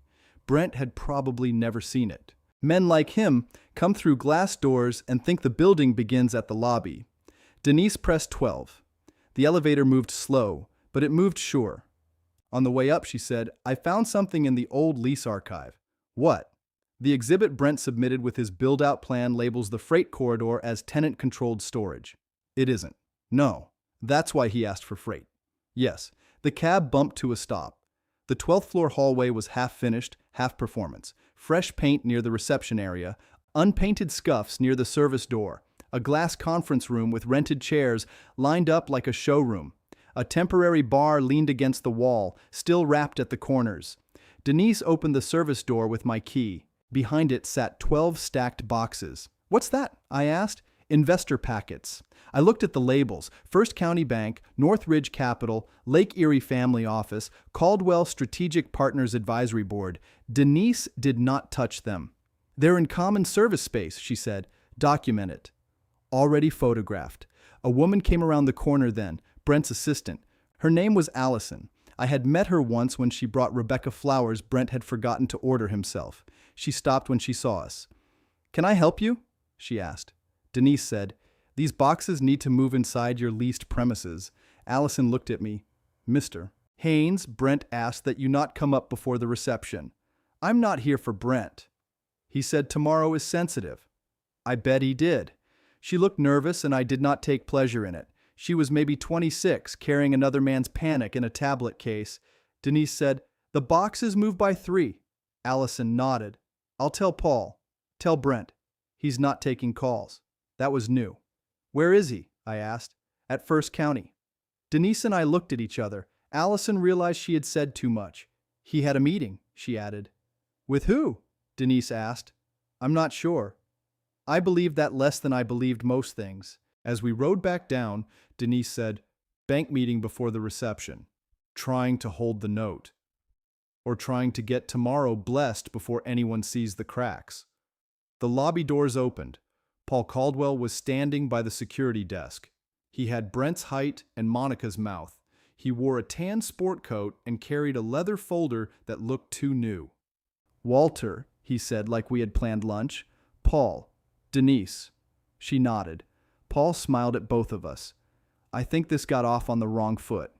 "Which part?" I asked. "The event, the signage, the nerves." He spread his hands. "Brent's under pressure. We all are. Pressure shows you where the weak spots are." His smile thinned. "You always talk like a job site." "That's where I learned people." He glanced at Denise. "Could we speak privately?" "No," I said. He did not like that, but he kept his voice smooth. "Fine. Harold sent wiring instructions. We can cure the arrears today." "Good. In exchange, we need a little cooperation." "There's no exchange." "Walter, pay what you owe." Paul opened his folder. "You know, Brent admires you." "No, he doesn't. He wants family unity. He wants collateral." Paul's face hardened for half a second, then it smoothed again. "You're making assumptions." "I'm reading documents." He stepped closer. Denise shifted, not away from him but beside me. I noticed it. Paul said, "This reception affects Rebecca too. Then you should have protected her." "We are protecting her." "From what? From financial embarrassment? From public confusion? From a father who may not understand modern structures?" There it was again.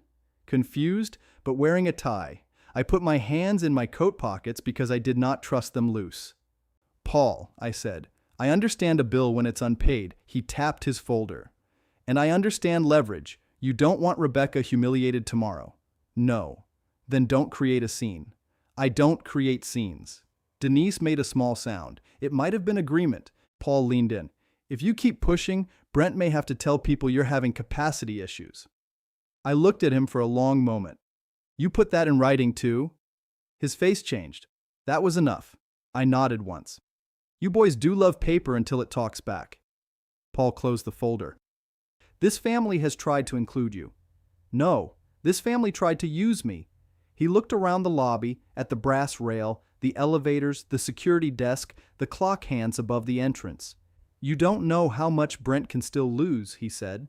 I stepped closer then, just one step, then stopped helping him bet. Paul left through the revolving door without saying goodbye. Denise watched him cross Market Street. That was a threat. No, that was a man hearing a beam creak. At 4, doctor. Sandoval asked me to draw a clock, remember 3 words, count backward, and explain a proverb about glass houses. I told him I had built enough basements to know why stones matter. He did not laugh much. Doctors save laughter like lawyers save mercy. When the exam was done, he folded his glasses and said, "Walter, you're tired and angry." That on the form? No, that's me talking. Fair. You are not cognitively impaired. I know. I will write that. Harold will like you. I'm not writing it for Harold. I looked at him. He said, "Your daughter called my office." Rebecca? She asked if stress could make a person seem confused. What did you tell her? That stress can make anyone quieter. It does not make a man forget who he is. I sat there longer than I meant to. Thank you, I said. Dr. Sandoval clicked his pen. Walter, may I say something personal? You're going to anyway. Ellen made me promise once that I'd tell you when pride was acting like pain. That stopped me cold. When? About 3 years ago. She came in after a scan. She said you would stand in a burning room before admitting the wall was hot.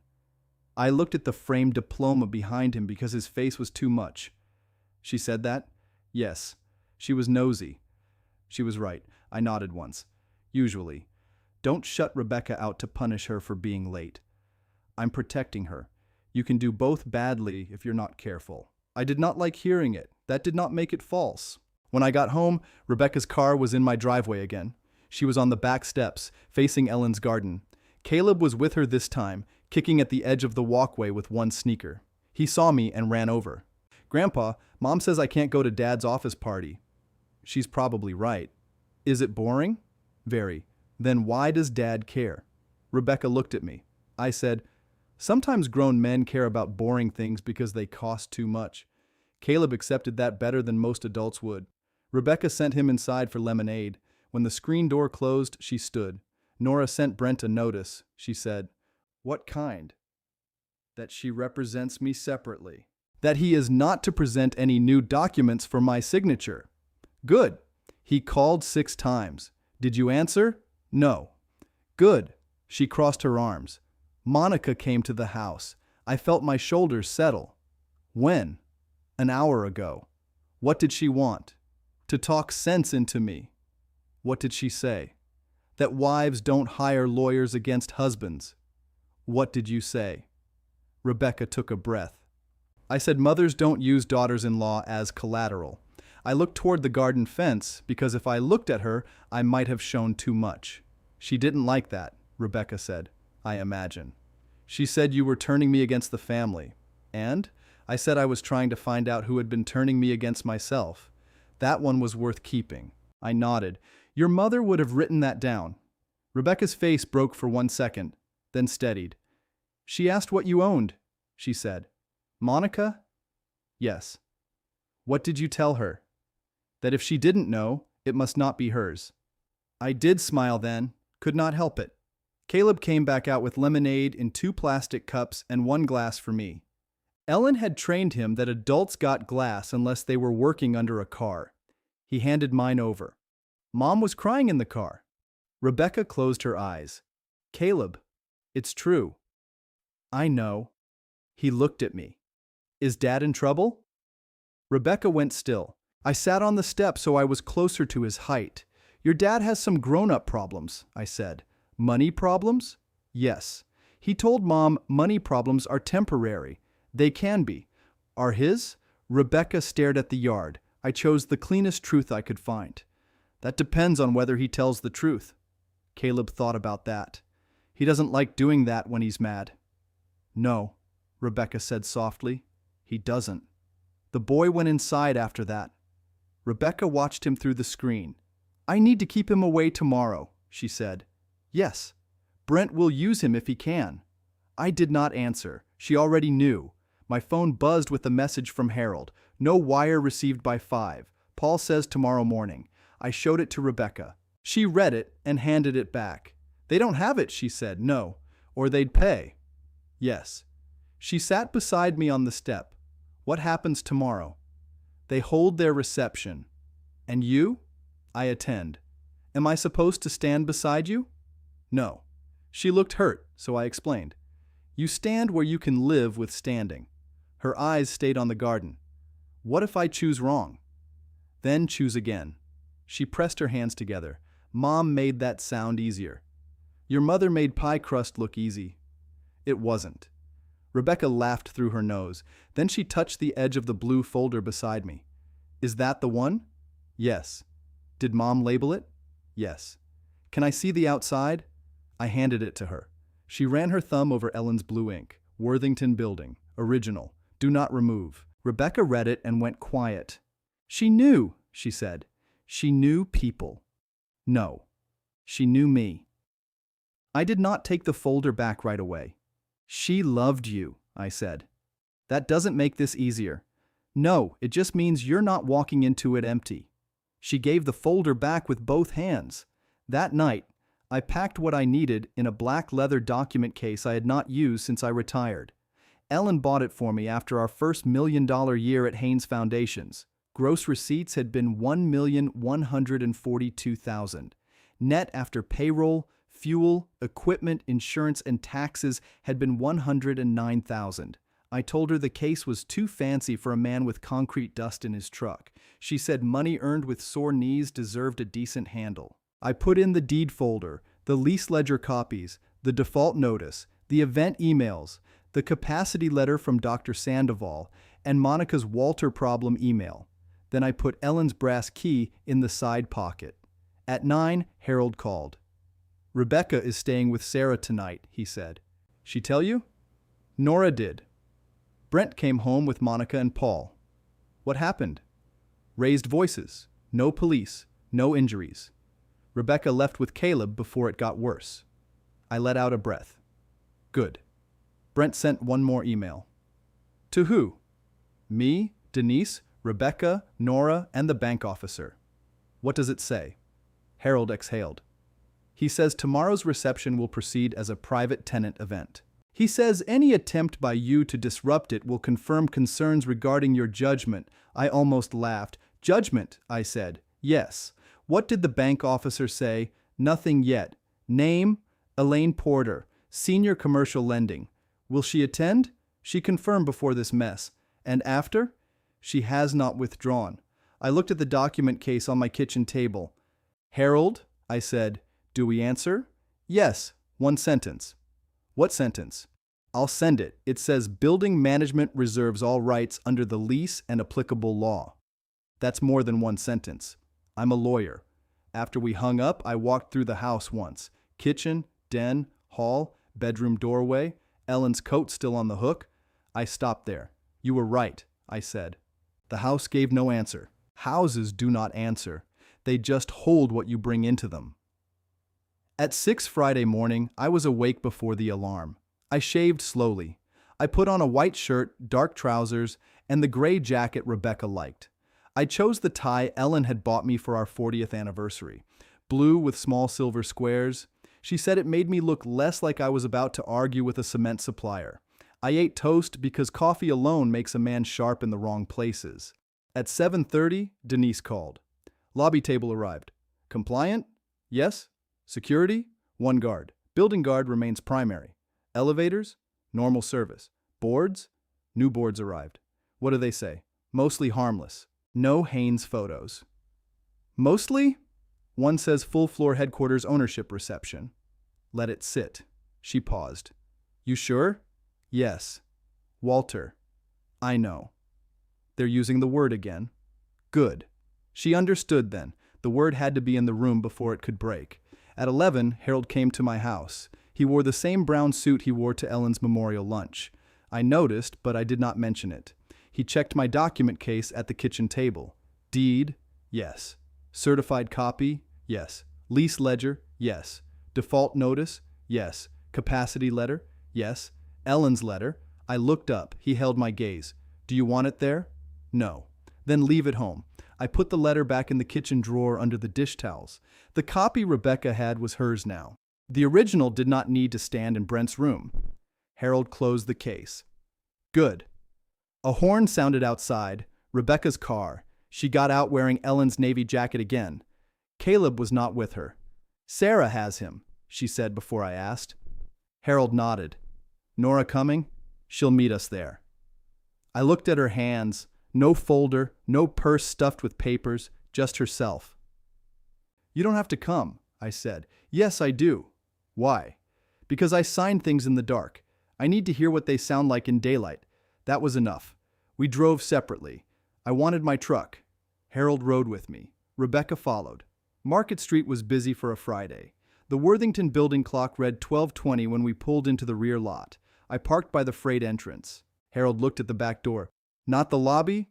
Not yet. I took Ellen's brass key from my pocket. The service door opened on the first turn. The hallway smelled like dust, metal, and old paint. Harold followed me to the freight elevator. You always did like coming through the working side, he said. It tells the truth first. The freight elevator groaned, then settled open. Rebecca came in behind us. She looked at the cab, the scratched walls, the old inspection plate. I've never been in this one, she said. Brent hasn't either. How do you know? I pressed 12. He mislabeled it. The cab rose slow. Old freight elevators do not flatter anybody. They tell you every floor costs cable, grease, and patience. Rebecca stood beside me with her hands folded in front of her. Harold held the rail. The inspection light flickered once between 7 and 8. Is it safe? Rebecca asked. Yes. How do you know? Because Denise services what Brent decorates. Harold coughed into his fist. He did not laugh out loud, but he came close. At 10, the elevator stopped. Harold looked at the panel. You pressed 12. I know. The door opened on a narrow hallway behind the mechanical rooms. Somebody had taped a new sign to the cinder block. Executive storage. The arrow pointed to a door that had never stored anything but filters, belts, and valve tags. Rebecca read it. Executive storage? That was a pump room before Brent owned a suit. She looked at me. He doesn't own the pump room, I said. I used the brass key. The lock turned. Behind the door, the room was clean enough to impress people who never looked up. 2 old chilled water lines ran over our heads. The floor drain sat under a taped carpet square. In the corner, 3 suit racks held extra jackets. A box of name badges sat on a folding table. Harold looked at the badges. They're bringing a crowd. Good. Rebecca picked up one badge. It said Elaine Porter, First County Bank. She's coming, Rebecca said. Yes, another badge sat under it. Richard Voss, Northridge Capital. Then one for Monica Caldwell, one for Paul Caldwell, one for Walter Haynes. Mine had no company under it. Harold noticed too. Interesting. Rebecca turned the badge over. They just put family. No, I said. They put what they thought mattered. Through the wall, I could hear voices. Chairs scraping, glasses clinking, a woman from catering asking where the ice should go. The building had a different sound when people came to admire money, softer shoes, higher laughter, less truth. We went down the service hall toward the north stair. Denise stood there with a clipboard, a black blazer, and a face that could stop a delivery driver at 30 feet. Boxes moved, I asked. Mostly. 6 went inside. 6 are still near the copier alcove. Harold said, Common area? Yes. He made a note. Denise looked at Rebecca. You all right? Rebecca nodded. Not really. That's better than lying. Nora came out of the stairwell then, carrying a slim briefcase. She gave Rebecca a quick look first, not me. That told me something. Nora had her priorities in order. Brent knows you're here, she said. Which one of us? I asked. All of us. Rebecca's shoulders rose. Nora touched her arm. Stay behind me if he approaches you with paper. He won't, I said. Nora looked at me. He'll approach her with shame, I said. Paper comes after. Denise's radio chirped. She listened, then lowered the volume. Brent's doing a pre-tour in 6 minutes. Investors first, family after. He wants the corner office photographed. With the view? Harold asked. With him in it. Of course he did. I looked through the narrow wired glass in the stair door. Down the hall, the reception area had changed again. The temporary bar was unwrapped now. 2 girls in black shirts arranged small plates. A photographer adjusted a light near Brent's borrowed conference table. A new sign stood by the elevator bank, Caldwell Strategic Partners, full-floor headquarters reception. The word headquarters sat big enough to be read from the next county. Rebecca whispered, "He told me that sign was tasteful." "He was half right," I said. She gave me a tired smile. Then she saw Monica. Monica Caldwell came off the passenger elevator in a cream suit and pearls. Paul followed with the leather folder tucked under his arm. Monica looked across the room like she had paid for the air. When she saw us near the service door, her face did not change much. That was her talent. She could hide panic under manners. She crossed straight toward Rebecca. Nora stepped in front of my daughter. Monica stopped. "Rebecca, this is not necessary." Rebecca said, "Neither was coming to my house." That was concern. "No, that was pressure." Monica's mouth tightened. "This is your husband's day." "It was supposed to be my husband's business," Rebecca said, "not my signature." Paul stepped beside his mother. "Nora, is this really the place?" Nora said, "It's your event." He looked at me. "Walter, we can still keep this private." "You brought name tags." "That isn't what I mean." "I know what you mean." He lowered his voice. "Elaine Porter just arrived. So did Voss. If you embarrass Brent, you embarrass your daughter." Rebecca answered before I could. "He did that already." Paul looked at her like she had slapped him. He recovered quick. "Rebecca," he said, "don't speak from fear." She held his eyes. "I'm speaking from invoices." That one landed. I could tell because Paul looked at Nora, not Rebecca. Brent came around the corner then. He wore a navy suit, white pocket square, no tie. He had the clean, bright look of a man who had slept badly and shaved twice. His smile was in place. Everything behind it was scaffolding. "Walter," he said, "you came. You invited me. I invited family. That's why she's here too." He looked at Rebecca. His eyes softened in public. That was one of his better tricks. "Beck," he said, "can we talk?" Nora said, "No." Brent ignored her. "Just 2 minutes." Rebecca's voice was quiet. "Are payroll taxes current?" The smile slipped. Monica said, "That is not a question for a wife to ask in a hallway." Rebecca turned to her. "It is when my name is on family loans." Elaine Porter had come in behind them. She was in her 50s, short gray hair, no nonsense in the shoes. She stopped close enough to hear. Richard Voss stood beside her with a thin leather notebook and the kind of eyes that count exits. Brent noticed them, and his face repaired itself in 1 second. "Elaine," he said. "Richard, glad you're here." Elaine looked past him to me. "Mr. Haynes." I nodded. "Miss Porter." Brent glanced between us. "You two know each other?" "Brookhaven is not Cleveland," Elaine said. "People know people." Brent laughed a little too loud. "Of course." Then he clapped his hands once. "Everybody, why don't we begin? We'll do a short tour, then remarks. The view is better from the northeast corner." The group moved because groups do that. They follow confidence until the floor drops. Brent led them past the reception desk with the rented flowers, past the glass conference room, past the copier alcove where 6 investor packet boxes still sat half in common space. Denise paused by them and took a photograph. Paul saw her. "Is that necessary?" Denise said, "Yes." Brent kept walking. I stayed near the back with Harold, Nora, Rebecca, and Denise. Elaine Porter dropped back until she was beside Harold. "Counselor," she said. "Elaine." She looked ahead at Brent. "This morning was lively." "I imagine." He asked for a 90-day forbearance. Harold did not answer. Elaine continued. Then he asked whether landlord cooperation had been secured. Harold looked at me. I said, "Did he say landlord?" He said ownership group.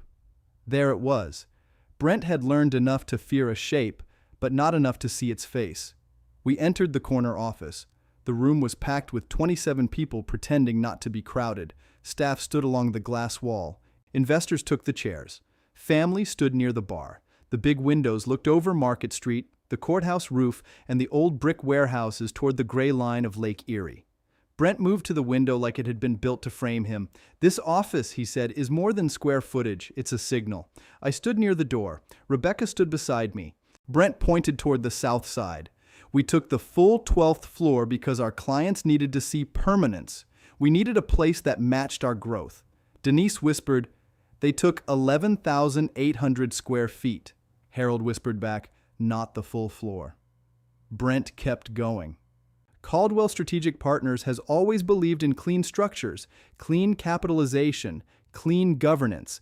That's what this headquarters represents. Elaine Porter wrote something down. Brent saw that and warmed to it.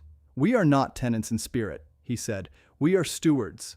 I looked at the patched column wrap by the window. The patch was painted too bright. Somebody had hidden a scuff, not a flaw. Brent had not noticed the difference. Richard Voss raised a hand. Brent, can you speak to renewal terms? Of course, Brent said. We are in active discussions with the ownership side. Denise's jaw moved once. Paul stepped forward. The relationship is constructive. Elaine asked, has arrears cure been completed? The room tightened. That was not a party question. It was a bank question. Brent smiled. Funds are moving. Received? Elaine asked.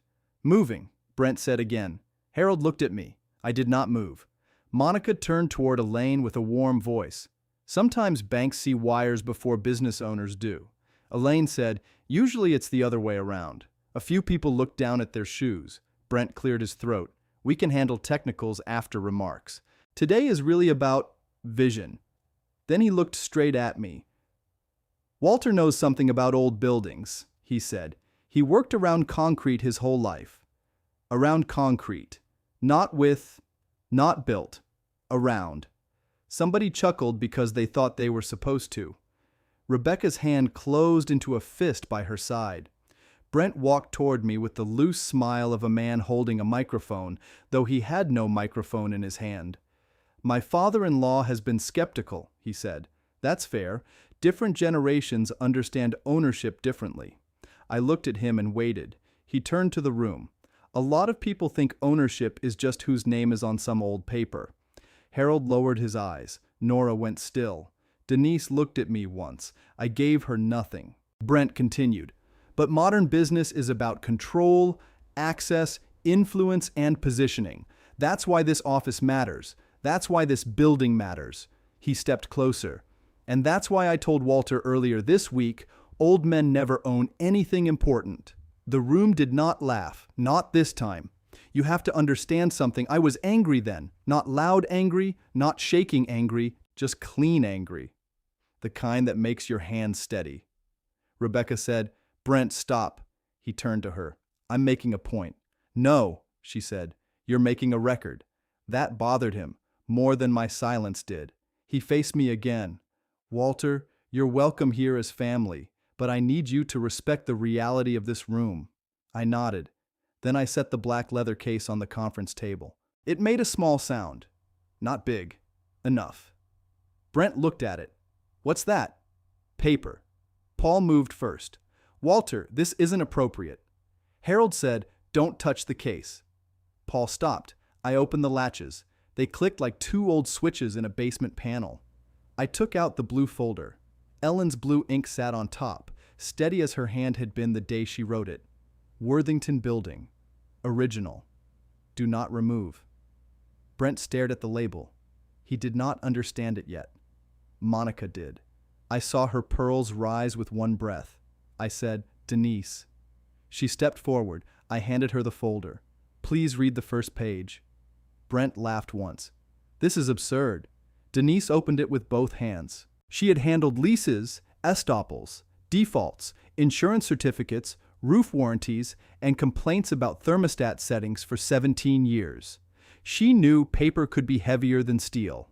She read, Limited Warranty Deed, Worthington Building, Brookhaven, Ohio. Grantor, Worthington Mill Clock Company successor entity. Grantee, Haynes Morrow Holdings, an Ohio limited liability company. The room made that small shifting sound people make when nobody wants to be first to speak. Brent said, That doesn't mean what you think it means. Denise kept reading, recorded with the Brookhaven County Recorder, instrument number 873412, parcel numbers listed, 12-story office building commonly known as the Worthington Building. Elaine Porter looked up from her notes. Richard Voss closed his notebook halfway. Brent said, Haynes Morrow? Walter, what is that? I looked at him. Read the signature line. I'm not reading anything. Denise held the page toward him. You should. Paul said, No, he shouldn't. Harold said, Paul, If you advise him, identify your role. Paul opened his mouth and closed it. Nora said, "That was wise." Brent's face turned flat. He took the document because not taking it would have looked worse. His eyes went to the bottom of the page. I watched him find the line. He swallowed. Elaine said, "Mr. Caldwell?" Brent's voice came out lower. "Walter Haynes." "Keep going," I said. He looked at me. "Read it." His jaw worked. Then he read, "Managing member." The room went quiet in a way even rented glassware could not disturb. I said, "Old men never own anything important." Brent did not answer. I took the document back from him and laid it flat on the table. "That's what you said." Monica whispered, "Walter, no." Just that. It was enough. Denise opened her own folder now. Not blue, plain black, building management paper. She set out 3 pages beside the deed. "This is the lease ledger," she said. "Caldwell Strategic Partners. Monthly base rent, $38,000. Additional charges billed separately. Current arrears, $114,620. Brent said, "That figure is under discussion."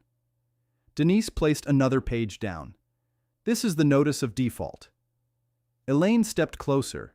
Denise said, "Served pursuant to Section 16 of the lease. Tenant failed to cure by 5 p.m. yesterday." Paul said, "We said morning." Harold said, "You said many things." Denise placed the last page down. "This is the guarantee," she said. "Personal guarantor, Brent Caldwell." Monica looked at Paul. Paul looked at the floor. Richard Voss asked, "Is the landlord terminating?" I said, "Not today." Brent seized on that like a man grabbing wet rope. "There, see? Walter understands. This is family." "No," I said. "This is load." He blinked. I turned to Elaine. "Ms. Porter, you asked if landlord cooperation had been secured. It has not." Elaine nodded once. "Understood." Brent's face changed again. It went from public charm to private panic, right there in the corner office he had bragged about. "Walter," he said softly, "think about Rebecca." "I am." "No, you're punishing me." "I stopped carrying you." He stepped closer, then remembered the room. He stopped himself. That was the smartest thing he did all day. "Everything I built," he said, "is tied to this." "No," I said. "Everything you borrowed is." Elaine looked at Brent. "You represented pending equity commitments tied to stabilized tenancy and landlord support." Brent said, "That was in progress." Richard Voss opened his notebook again. "You told Northridge the cap table would be clean by today. Clean cap table by Friday." There it was, standing in daylight at last. Rebecca looked at me, then at Brent. "That's why you needed my signature." Brent turned to her. "Beck, don't do this here." "You did it here," she said. Monica moved toward Rebecca. "This is not your field." Nora stepped between them again. "Stay where you are." Monica's voice sharpened. "I'm his mother." Nora said, "That isn't a legal status." Somebody near the bar made a small sound. It might have been a laugh. It died fast. Elaine held up one finger. "Mr. Caldwell, First County will require an updated borrower certification by close of business." Brent said, "Elaine, we have a relationship." "Yes," she said, "that's why I'm telling you in person." Richard Voss stood.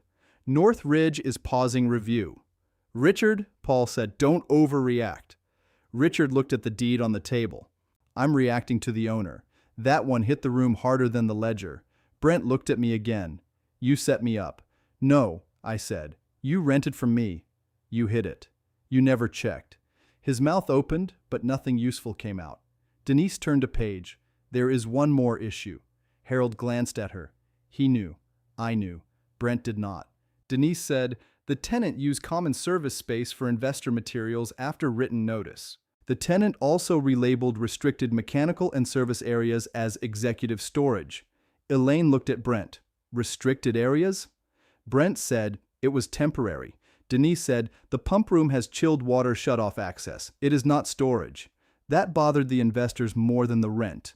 Money men understand defaults. They do not like hearing a man who claims control cannot tell a pump room from a closet.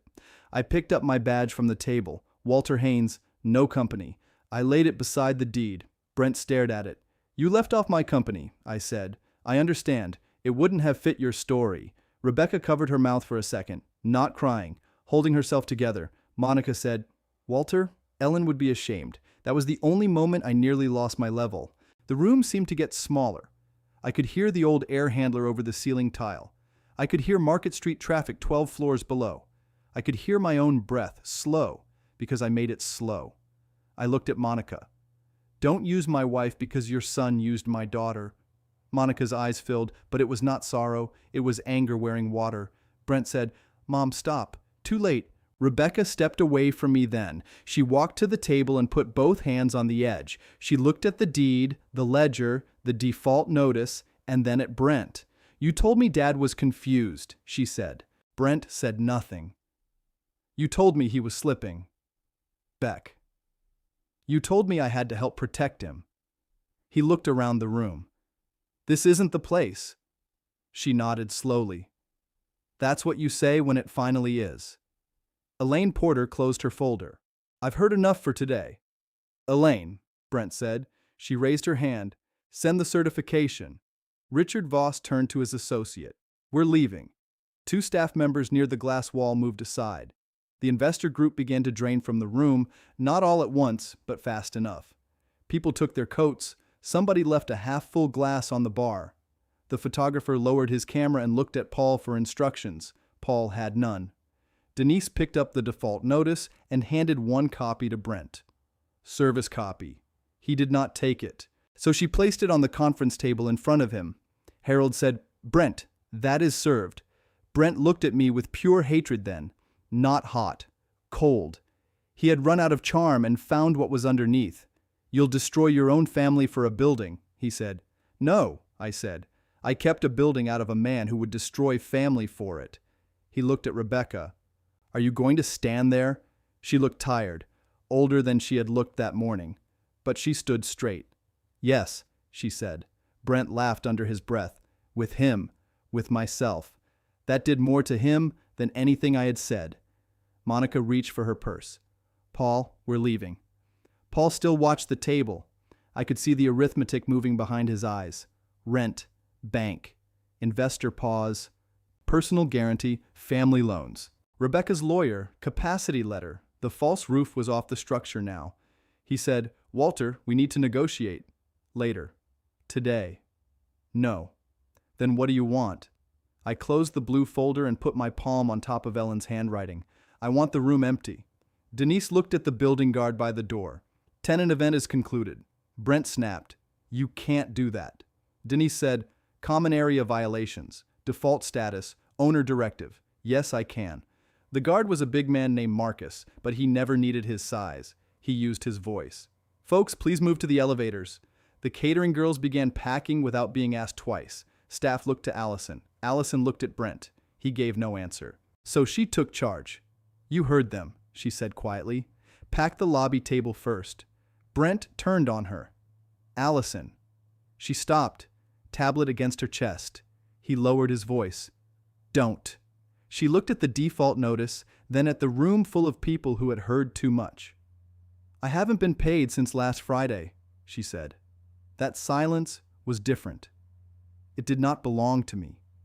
It belonged to every person who had helped Brent make the room look rich while he owed them their wages. Elaine Porter had reached the door. She turned back. How many employees are behind? She asked. Brent said, That's confidential. Allison said, 8 that I know of. Brent whispered her name like a warning. She shook her head. No, I'm done. Rebecca closed her eyes. One more beam had cracked. This one had a young woman's voice. Denise wrote something on her clipboard. Harold looked at me and I gave him a small nod. Harold, I said, make sure payroll arrears are preserved in any cure discussion. Brent stared at me. You're going to act noble now? No, I said. I'm going to act like a landlord who knows people worked. Allison looked at me then, and I saw the question on her face. I did not answer it yet. Some things should not be promised in a room built on lies. Marcus cleared the last guests toward the elevators. Monica and Paul left first because they could not stand being seen waiting. Richard Voss left without shaking Brent's hand. Elaine Porter left last. She stopped beside me. "Mr. Haynes," she said, "First County will treat this as a material change." I figured. This may move quickly. Most bad pours do once the form blows. She looked at me for half a second, then nodded. Good day.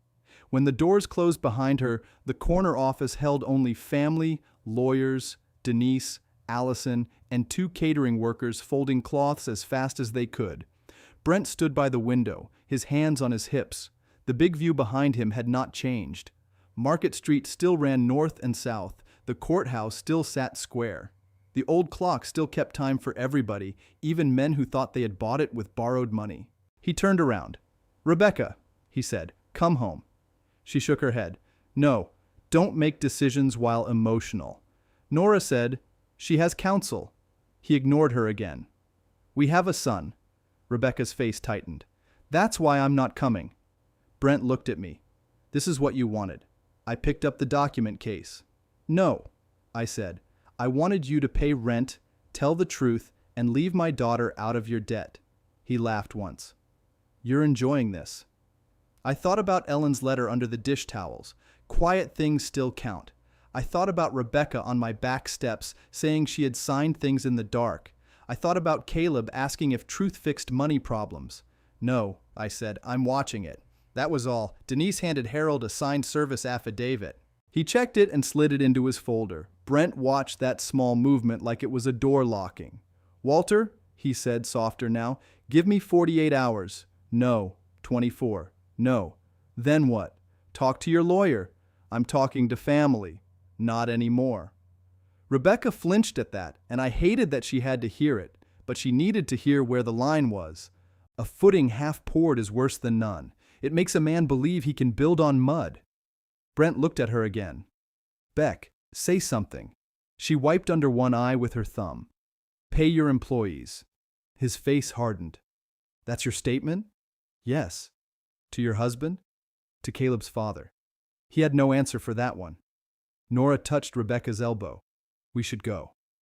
Rebecca nodded. At the door, she turned back once. Not to Brent first. To Allison. "I'm sorry," she said. Allison's chin shook, but she held it. "Thank you." Then Rebecca looked at Brent. "Nora will contact your lawyer." Brent said, "You're making a mistake." She answered him the way I had taught her to answer bad concrete salesmen when she was 15 and worked summers at my office. "Put it in writing." Then she walked out. I followed last. At the threshold, I looked once more at the corner office. The rented chairs were crooked. The flowers leaned in their vases. The sign still said headquarters, but nobody in the room believed it now. Denise shut off the lights near the conference room. Brent stood in the window glare, holding a default notice he had refused to take. The freight elevator carried us down without speaking for the first 6 floors. Rebecca stood between Nora and Harold. Denise stood beside me with her clipboard tucked under one arm. At 6, Rebecca said, "Dad." "Yes." "I didn't know." "I know. I should have." I looked at her then. "Now you do." She nodded and faced the doors again. The elevator stopped at 3. Nobody got on. The old motor hummed overhead, then carried us lower. Denise said, "Walter, there's press outside." Harold looked up. "Press?" "Brookhaven Business Journal." Brent invited them. I almost smiled. Of course he did. Rebecca breathed out hard. "What do we say?" Nora said, "Nothing." Harold said, "Almost nothing." The doors opened on the service hall. Marcus was waiting there. "Front lobby has 2 reporters," he said. "Back lot is clear." Rebecca looked at me. "Are we sneaking out?" "No." Harold said, "Walter." "No," I said again. "We came through the working side. We can leave through the front." We walked down the hall toward the lobby. My knees ached by then. I will not dress it up. 70 is 70 and concrete takes its tax, but every step felt placed. The lobby looked taller than usual, with the reception clutter gone from upstairs. The marble floor still had its old shine. The brass rail along the security desk caught the afternoon light. Above the entrance, the mill clock hands pointed to 2:21. 2 reporters stood near the directory. One held a small recorder. The other had a camera slung low. Mr. Caldwell? One called, then saw me instead. Denise stepped forward. Tenant event has concluded. Building management has no public comment. The reporter looked at me. Sir, are you with Caldwell Strategic Partners? I looked at the directory board. Caldwell Strategic Partners still sat on 12 in fresh black letters. No, I said. I'm with the building. Harold's hand paused near my elbow, then dropped. The reporter raised the recorder. Can you give your name? I kept walking. Behind me, Denise answered in her clean manager's voice. Walter Haynes. I did not turn around to see if they wrote it down. They would. People always write down the owner's name after the room teaches them to ask. Outside on Market Street, the cold hit Rebecca first. She folded her arms and looked toward the courthouse instead of the reporters behind us. One of them called, Mr. Haynes, do you own the Worthington building? Harold answered before I could. No comment. The camera clicked twice. I did not stop. There are times a man speaks, and there are times he keeps the poor moving. We crossed to the curb where Nora had parked her gray sedan half a block down by the old pharmacy sign. Rebecca stopped beside the passenger door. Dad, I need Caleb. I know. Brent may go there. Nora opened her driver door. He's still upstairs with counsel. We have a window. Harold looked at his phone. Rebecca, I can call your sitter. She's at my house, Rebecca said. Brent's house. That word hurt her. I saw it land. She had said it for years without thinking. Now it had weight. Denise had followed us outside. She held her coat shut with one hand and the clipboard with the other. Walter, she said, I need 5 minutes. Harold said, Can it wait? No, Denise said. It's payroll. Rebecca looked up at that. Denise lowered her voice. Allison has 8 names. If Caldwell's accounts are frozen, those people may not see anything soon. Nora said, That's wage claim territory. I know, Denise said, but 2 of them are building access holders. One is the receptionist who let Walter in yesterday. One is the young man who reset the conference room. They're asking if they should leave equipment upstairs. I looked through the lobby glass. The 2 reporters were still there, watching the doors. How much? I asked. Denise checked the page. Known arrears are $21,480. Could be higher. Rebecca's face went pale. I didn't know that either. I believe you, Denise said. That was kind of her. It was also useful. Truth has more strength when it is not dressed in pity. Harold said, Walter, you can't personally solve every unpaid bill Brent created. No, I said, but I can keep the building clear. Denise understood first. You want their access cards held active? For today, I said, only for retrieving personal property. Marcus escorts. No files leave except personal items. Harold nodded. Good. Rebecca said, What about wages? I looked at Harold. Can lease security touch it? He shook his head. Not for payroll. Not without process. Nora said, But if staff cooperate with the wage claim, that creates a record. Then make one, I said. Denise wrote it down. I'll have them meet in the management office. Rebecca stared at me. You're helping his employees. I'm not helping Brent, I said. There's a difference. She nodded once. It did not fix anything, but it gave her a place to stand. Nora's phone rang. She looked at the screen. It's Mrs. Weller, the sitter. Rebecca grabbed the phone. Put it on speaker. Nora did. A woman's voice came through thin and frightened. Rebecca, I'm here. Is Caleb all right? He's fine. He's watching cartoons. Brent's mother is at the door. Rebecca went still. Monica. Nora said, Do not open it. I didn't, Mrs. Weller said. She says she has a right to see him. Rebecca's hand tightened around the phone. Tell her to leave. She won't. She keeps knocking. I looked at Harold. He was already dialing another number. Rebecca said, Mrs. Weller, listen to me. Keep the chain on. Take Caleb upstairs. Do you hear me? Yes. Nora said, I'm calling Brookhaven Police for a standby. This is a custody issue, not a fight. Rebecca flinched at the word custody. I said, We go now. Denise touched my sleeve. Walter, there's one more thing. What? She looked toward the Worthington entrance. Brent's assistant just texted Allison. Brent is telling staff the landlord locked him out illegally. Harold muttered under his breath. Denise said, He's asking them to keep working from home and ignore management. I took the brass key from my pocket. It was warm from my hand. Ellen used to say that key looked too plain for what it opened. She was right. It looked like a hardware store key, except the bow was worn smooth by 40 years of my thumb. Then we do it clean, I said. Harold looked at me.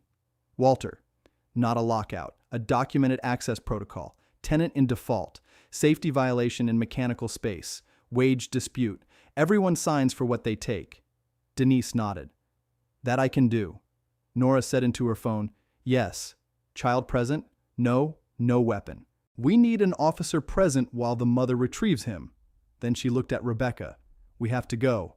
Rebecca opened the car door, then stopped. Dad? I'm right behind you. No, ride with us. My truck's around back. Please. That one word carried everything she had not been able to say. I got in the back of Nora's sedan. Harold squeezed beside me. My knees complained, but I ignored them. Nora pulled into traffic. Market Street was busy, but not stopped. Brookhaven has a way of moving even when your own life has come apart. Delivery vans, county workers, a bus coughing at the corner, all of it kept going.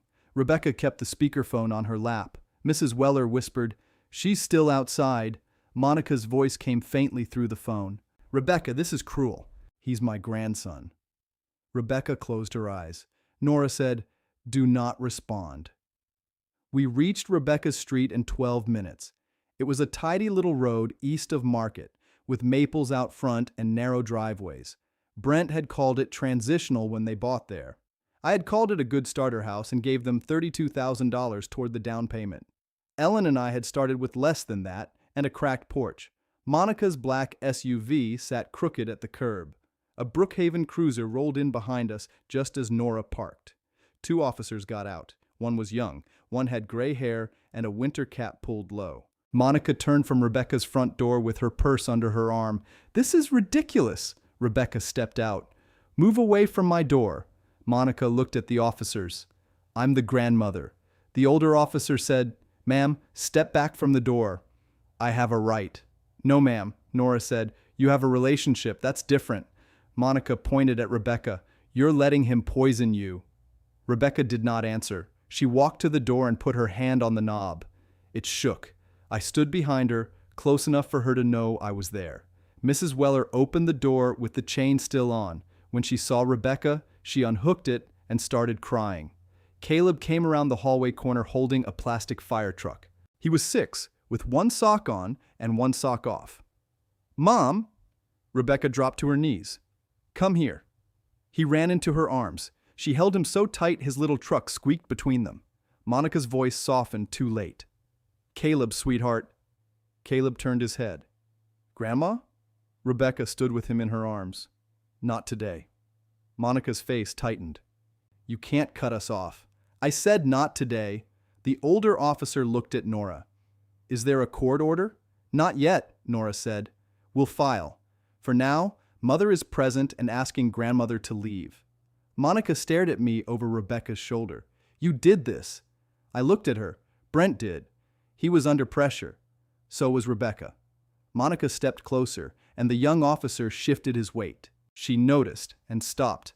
"Walter, this will ruin him." I did not raise my voice. "You asked my daughter to say I was confused." She looked away. "Say it now," I said. Rebecca turned her head, still holding Caleb. Monica said, "That was Brent's concern." "No," I said. "Say your part." Nora watched her closely. Harold had his phone out, not hidden. Monica's mouth worked. I may have said she should protect family assets. "Whose assets?" She did not answer. I said, "Mine." She looked at the officers and then back at me. "You always lorded that money over everyone." That was almost funny. I had paid quietly for the roof on their lake place after Paul's investment went bad. $14,700. I paid for Brent's first office furniture, $9,300. I paid Rebecca's hospital deductible after Caleb was born because Brent said cash flow was tight, $6,140. I never sent an invoice. That was my mistake, not their virtue. Rebecca said, "You told me Dad might not know what he was signing." Monica said, "You were upset. You told me to get the power of attorney before he changed his mind." Monica's eyes flicked to Harold's phone. Nora said, "Keep talking if you want." Monica shut her mouth. The older officer said, "Ma'am, it's time to leave." She looked at Caleb. "Honey, Grandma loves you. Caleb buried his face in Rebecca's shoulder. That did it. Monica's eyes filled again, but there was no room for her performance on that porch. She walked to the SUV and slammed the door hard enough to rattle the mailbox. The cruiser waited until she pulled away. Rebecca stood in the doorway and shook. Caleb patted her cheek like he was the parent. "Mom, why is Grandma mad?" Rebecca took a breath. "Grown-up problem. Is Dad mad too?" She looked at me, then at Nora. "Yes," she said. "But you're safe." He nodded because children have to accept what adults hand them. That is a hard truth. I had forgotten how hard until I saw his face. Inside, the house looked half-lived and half-staged. Brent's framed awards sat along the hall table. One said 40 under 40 even though he was 43 when he had it made. Another said Regional Visionary Council. No organization name, just a plaque vendor's idea of importance. Nora walked through the downstairs. Pack essentials, 3 nights, medications, school things, any passports or birth certificates. Rebecca wiped her face. Safe in the closet. Get them. Harold stayed by the front window. I stood in the kitchen. The island had Caleb's cereal bowl on it. There were unopened bills near the coffee maker. I did not touch them. Then the garage door started to rise. Rebecca froze on the stairs. Harold moved first. Nora. Nora stepped into the hall. The older officer had not left yet. He came back onto the porch and looked through the open front door. Brent walked in from the garage carrying his leather briefcase. His tie was gone. His hair had that combed with his hand look men get when a day quits obeying them. He stopped when he saw all of us. "Unbelievable," he said. Rebecca came down 2 steps. "Don't start. This is my house." Nora said, "Both names are on title." Brent pointed at her.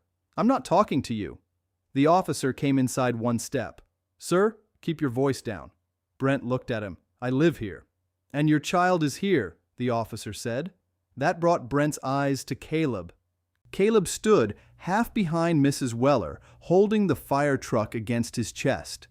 Brent changed his face. He always could. "Hey, buddy." Caleb did not move. That hurt Brent. I saw it. It should have taught him something. It did not. He turned to Rebecca. "We need to talk upstairs." "No," she said. "I'm your husband." "You're Caleb's father." "That's the part I'll discuss." Brent gave a small laugh. "You sound like him." "Good." He looked at me then. "You proud?" "No." "You keep saying that." "Because you keep asking." He dropped his briefcase on the chair. "You just cost me North Ridge." Harold said, "Careful." Brent ignored him.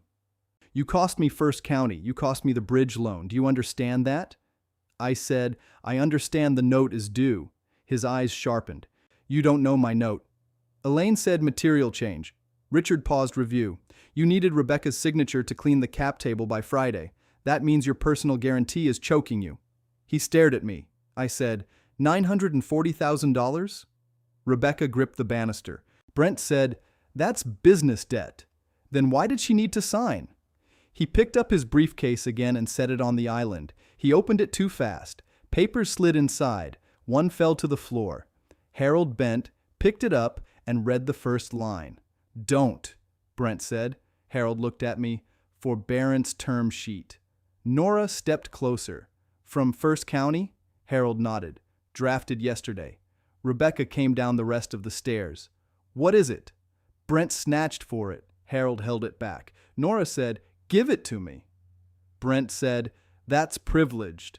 Harold looked at the signature block. "It's not signed. It lists Rebecca Caldwell as proposed co-guarantor."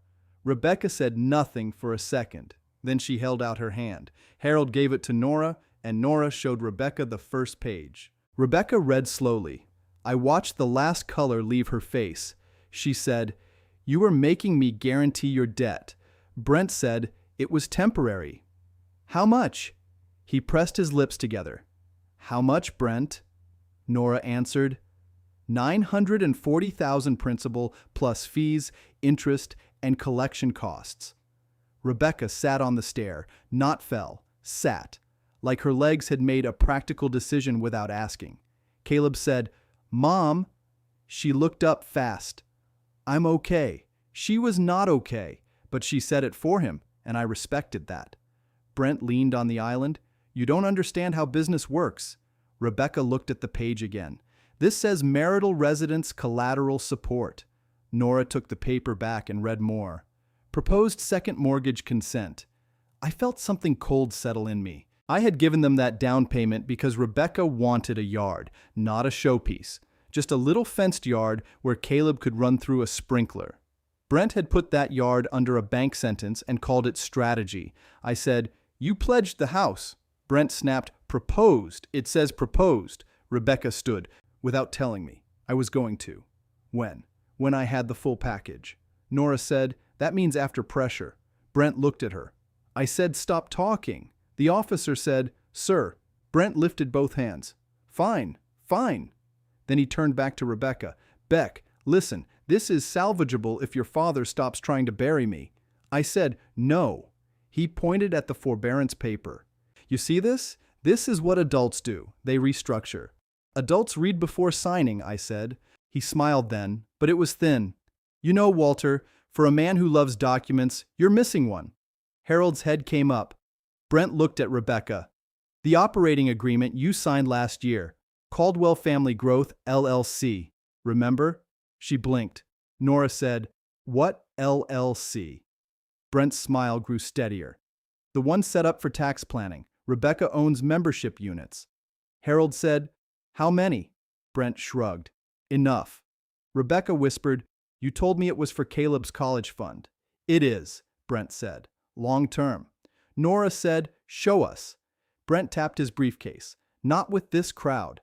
I had seen men pull crooked rebar out of a truck and swear it would straighten under concrete. It never did. It only made the crack show later." Harold stepped close to Brent, not threatening, just close enough to put the room on notice. "If Rebecca's name is on an entity tied to your debt, preserve every record." Brent said, "You don't order me around." "No," Harold said. "A judge can." Brent looked at Rebecca. "You really want court?" She held Caleb's backpack against her chest. "I want copies." "You want copies?" "Yes." "Of what?" "Everything with my name on it." He stared at her, and for the first time that afternoon, I saw him understand he had lost the old Rebecca, the one who apologized before asking a question, the one who signed because the room had already decided she should. He said, "Your father did this to you." She shook her head. "He showed me." That was the cleanest thing she could have said. Nora took charge. "Rebecca and Caleb are leaving with me. Mrs. Weller can go home.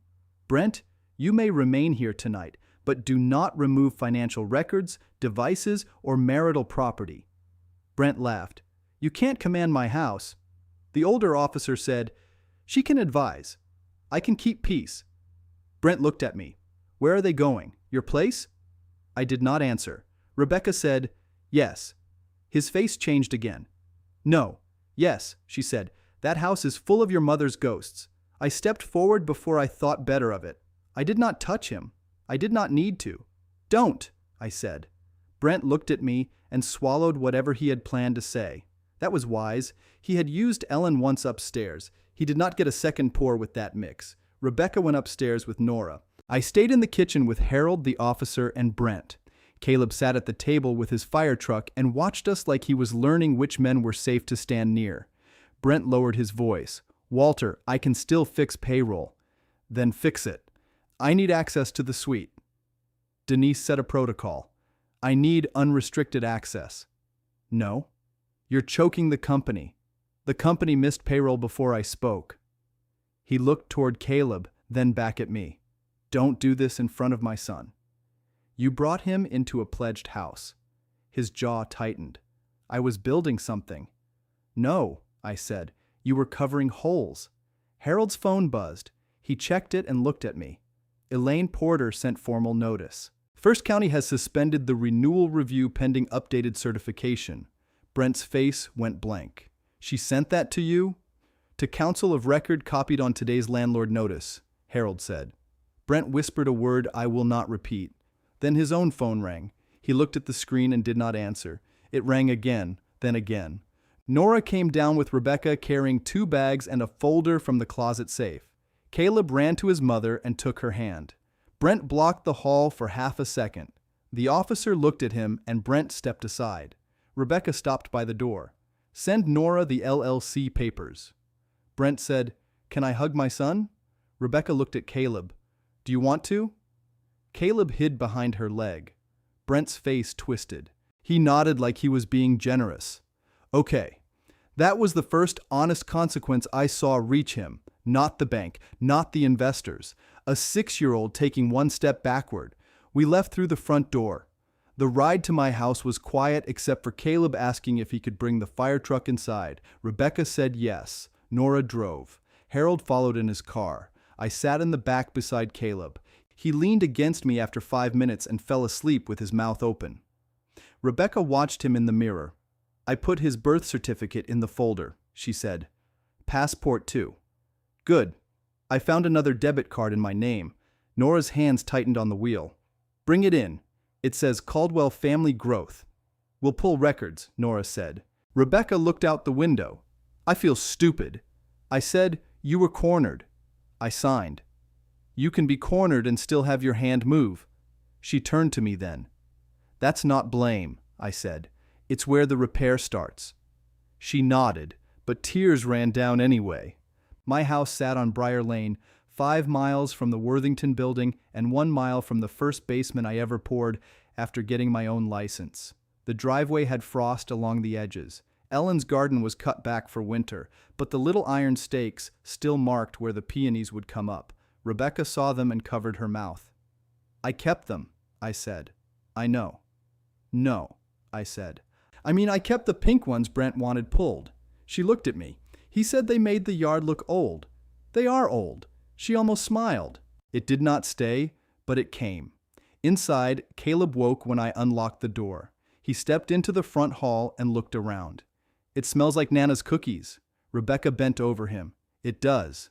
There were no cookies, just the old house, lemon oil on the table, coffee in the walls, and the faint soap Ellen used to buy by the case. Some things stay if you do not scrub them away. Harold came in carrying 2 banker's boxes from his trunk. Rebecca looked at them. "What are those?" "Copies," he said. "Walter's lease file, trust documents, and prior loan records." She looked at me. "You brought all that?" "I loaded them this morning." "You knew?" "I knew enough." Nora set her bag on the dining table. "We need the debit card, the safe folder, and any emails Brent sent today." Rebecca looked tired enough to fall over. Still, she sat down and opened the folder. Caleb wandered into the living room and found the wooden blocks I kept in a basket. Ellen had bought them at a church sale for $4. Caleb started stacking them by the sofa, one careful block at a time. Harold sorted papers. "Walter, First County's notice creates a 5 p.m. certification deadline today." "What time is it?" 3:46. Nora said, "Brent can't truthfully certify now." Harold nodded. "If he does, that's his problem. If he doesn't, the note call risk rises." Rebecca pulled a card from her wallet and laid it on the table. Caldwell Family Growth, LLC. Her name was embossed under it. Nora took a picture. "Did you use this?" "Once," Rebecca said. "Brent told me to buy Caleb's school laptop." "How much?" $879. Harold wrote it down. Rebecca rubbed her forehead. "There was also a deposit. I remember seeing it." Nora said, "How much?" $50,000. Brent said it was investor money parked for tax reasons. Harold and Nora looked at each other. I said, "Say what you're thinking." Harold tapped the table. "If Rebecca's LLC received investor or loan funds, Brent may try to say she benefited." Rebecca whispered, "He set me up." Nora said, "Maybe. We need documents before we say more." The doorbell rang. Everyone stopped. Caleb's blocks tipped over in the living room. I looked through the side glass. Allison stood on my porch with Denise behind her. Allison's coat was too thin for the cold. She held a laptop bag and a white envelope. I opened the door. She looked embarrassed to be there. "Mr. Haynes, I'm sorry." "Come in," Denise said. "I told her to bring this directly." Allison stepped into the hall and saw Rebecca. "Mrs. Caldwell." Rebecca stood. "Allison." Allison held out the envelope. "I copied the payroll report before Brent disabled my admin login. I know I shouldn't have accessed it after hours, but people kept asking me when they'd be paid." Nora said, When did he disable it? After the reception. 2:58. Harold took the envelope but did not open it yet. Did you alter anything? No. Did you email it? To my personal email and to Denise. I panicked. Denise said, I preserved the timestamp. Allison looked at me. There are 11 employees behind, not 8. Total is $32,910. That includes payroll taxes withheld but not remitted, at least according to the report. Nora sat back. That changes things. Rebecca looked sick. He kept their tax money? Harold said, we don't know that yet. The report suggests it. Allison opened her laptop bag and pulled out a second sheet. There's more. I wasn't sure if it mattered. Denise said, it matters. Allison placed the sheet on the dining table. It was a vendor invoice. Worthington Building reception signage package, executive wall lettering, directory inserts, premium launch package, balance due, $12,600. I looked at Denise. She nodded. Unauthorized install on common directory. They used the building vendor account and billed it to landlord approval. Harold read the bottom line. Approved by B. Caldwell. Allison said, he told me Mr. Haynes approved it. Rebecca looked at me. Did you? No. Allison swallowed. I believed him. I know. She looked like she expected anger and did not know what to do without it. Denise set a small stack of access cards on the table. Staff returned these. 2 still outstanding. Brent and Paul. Paul has a card? Harold asked. Denise nodded. Issued as consultant. Brent requested it. I thought about Paul watching the table upstairs, calculating. Consultant was a clean word. It covered dirt if a man wanted it to. Harold said, Denise, suspend Paul's card now. Already done. A hard knock hit the front door. This time nobody had to guess. Brent's voice came through the wood. Rebecca, open the door. Caleb ran to his mother. She put a hand on his head. I stepped to the hall. Nora said, Walter, wait. I'm not opening it, I said. Brent knocked again. I know you're in there. Harold called through the door. Brent, leave the property. I need to speak to my wife. Nora said, send your lawyer. Brent laughed outside. My lawyer? You mean Paul? He's with me. A second voice came through, lower. Walter, open up. Paul. Rebecca whispered, why is he here? I looked at Harold. Because Paul still has a card that no longer works. The porch went quiet for half a beat. Then Paul said, we're not here to argue. We have a proposal. Harold opened the inner curtain but kept the door locked. Put it in writing. Brent said, she already said that once. Cute. Caleb began to cry softly into Rebecca's sweater. That sound decided it. I opened the side window 2 inches, enough for my voice to pass through and no more. Brent, I said, you are standing on my porch with my grandson crying inside. Leave. He stepped into view. His face was red from cold and anger. Paul stood behind him with a folder under one arm. Brent said, you want terms? Here are terms. Reinstate building access tonight. Give me 10 business days on the rent. Rebecca signs the forbearance support, limited only to the house. In exchange, I don't contest custody. Nora said, that's enough. Rebecca made a sound behind me, not a sob. Worse. A breath with the bottom knocked out. I looked at Brent through the glass. Say that again. Paul touched his sleeve. Brent. No, I said. Say it again. Brent saw Harold's phone. He saw Nora's phone. He saw Allison standing by the dining table. He saw Denise with her clipboard. His mouth closed. Paul tried to recover it. This is a family settlement conversation. Nora said, it is not privileged. You're on a porch, making conditions about a child. Paul's face tightened. Nora. She said, leave. Brent looked past me at Rebecca. You're letting them turn this into war. Rebecca came to the hall with Caleb in her arms. Her voice shook, but it held. You did that. He stared at her. I'm trying to save us. No, she said. You're using Caleb like paper. Paul said, Rebecca, nobody said that. Allison spoke from the dining room. Her voice was small but clear. He did. Brent turned his head toward the window. You need to stay out of this. I closed the side window. Then I took out my phone and called the same older officer who had given me his card at Rebecca's house. He answered on the second ring. "This is Walter Haynes on Briar Lane," I said. They followed us here. Brent and Paul watched me through the glass. I did not press. I placed it level. Harold stepped beside me. "Walter, there's one more deadline." "What?" He held up his phone. First County moved up their certification demand. 4:30. Brent has 22 minutes. Outside, Brent's phone rang again. He looked at it, then at Paul, then back at my locked door. Denise stood at my dining table with Ellen's old blue folder beside the payroll envelope.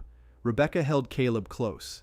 Allison wiped her eyes with her sleeve and looked ashamed for having told the truth too late. I looked through the glass at the two men on my porch. For the first time all day, Brent Caldwell had nowhere to perform.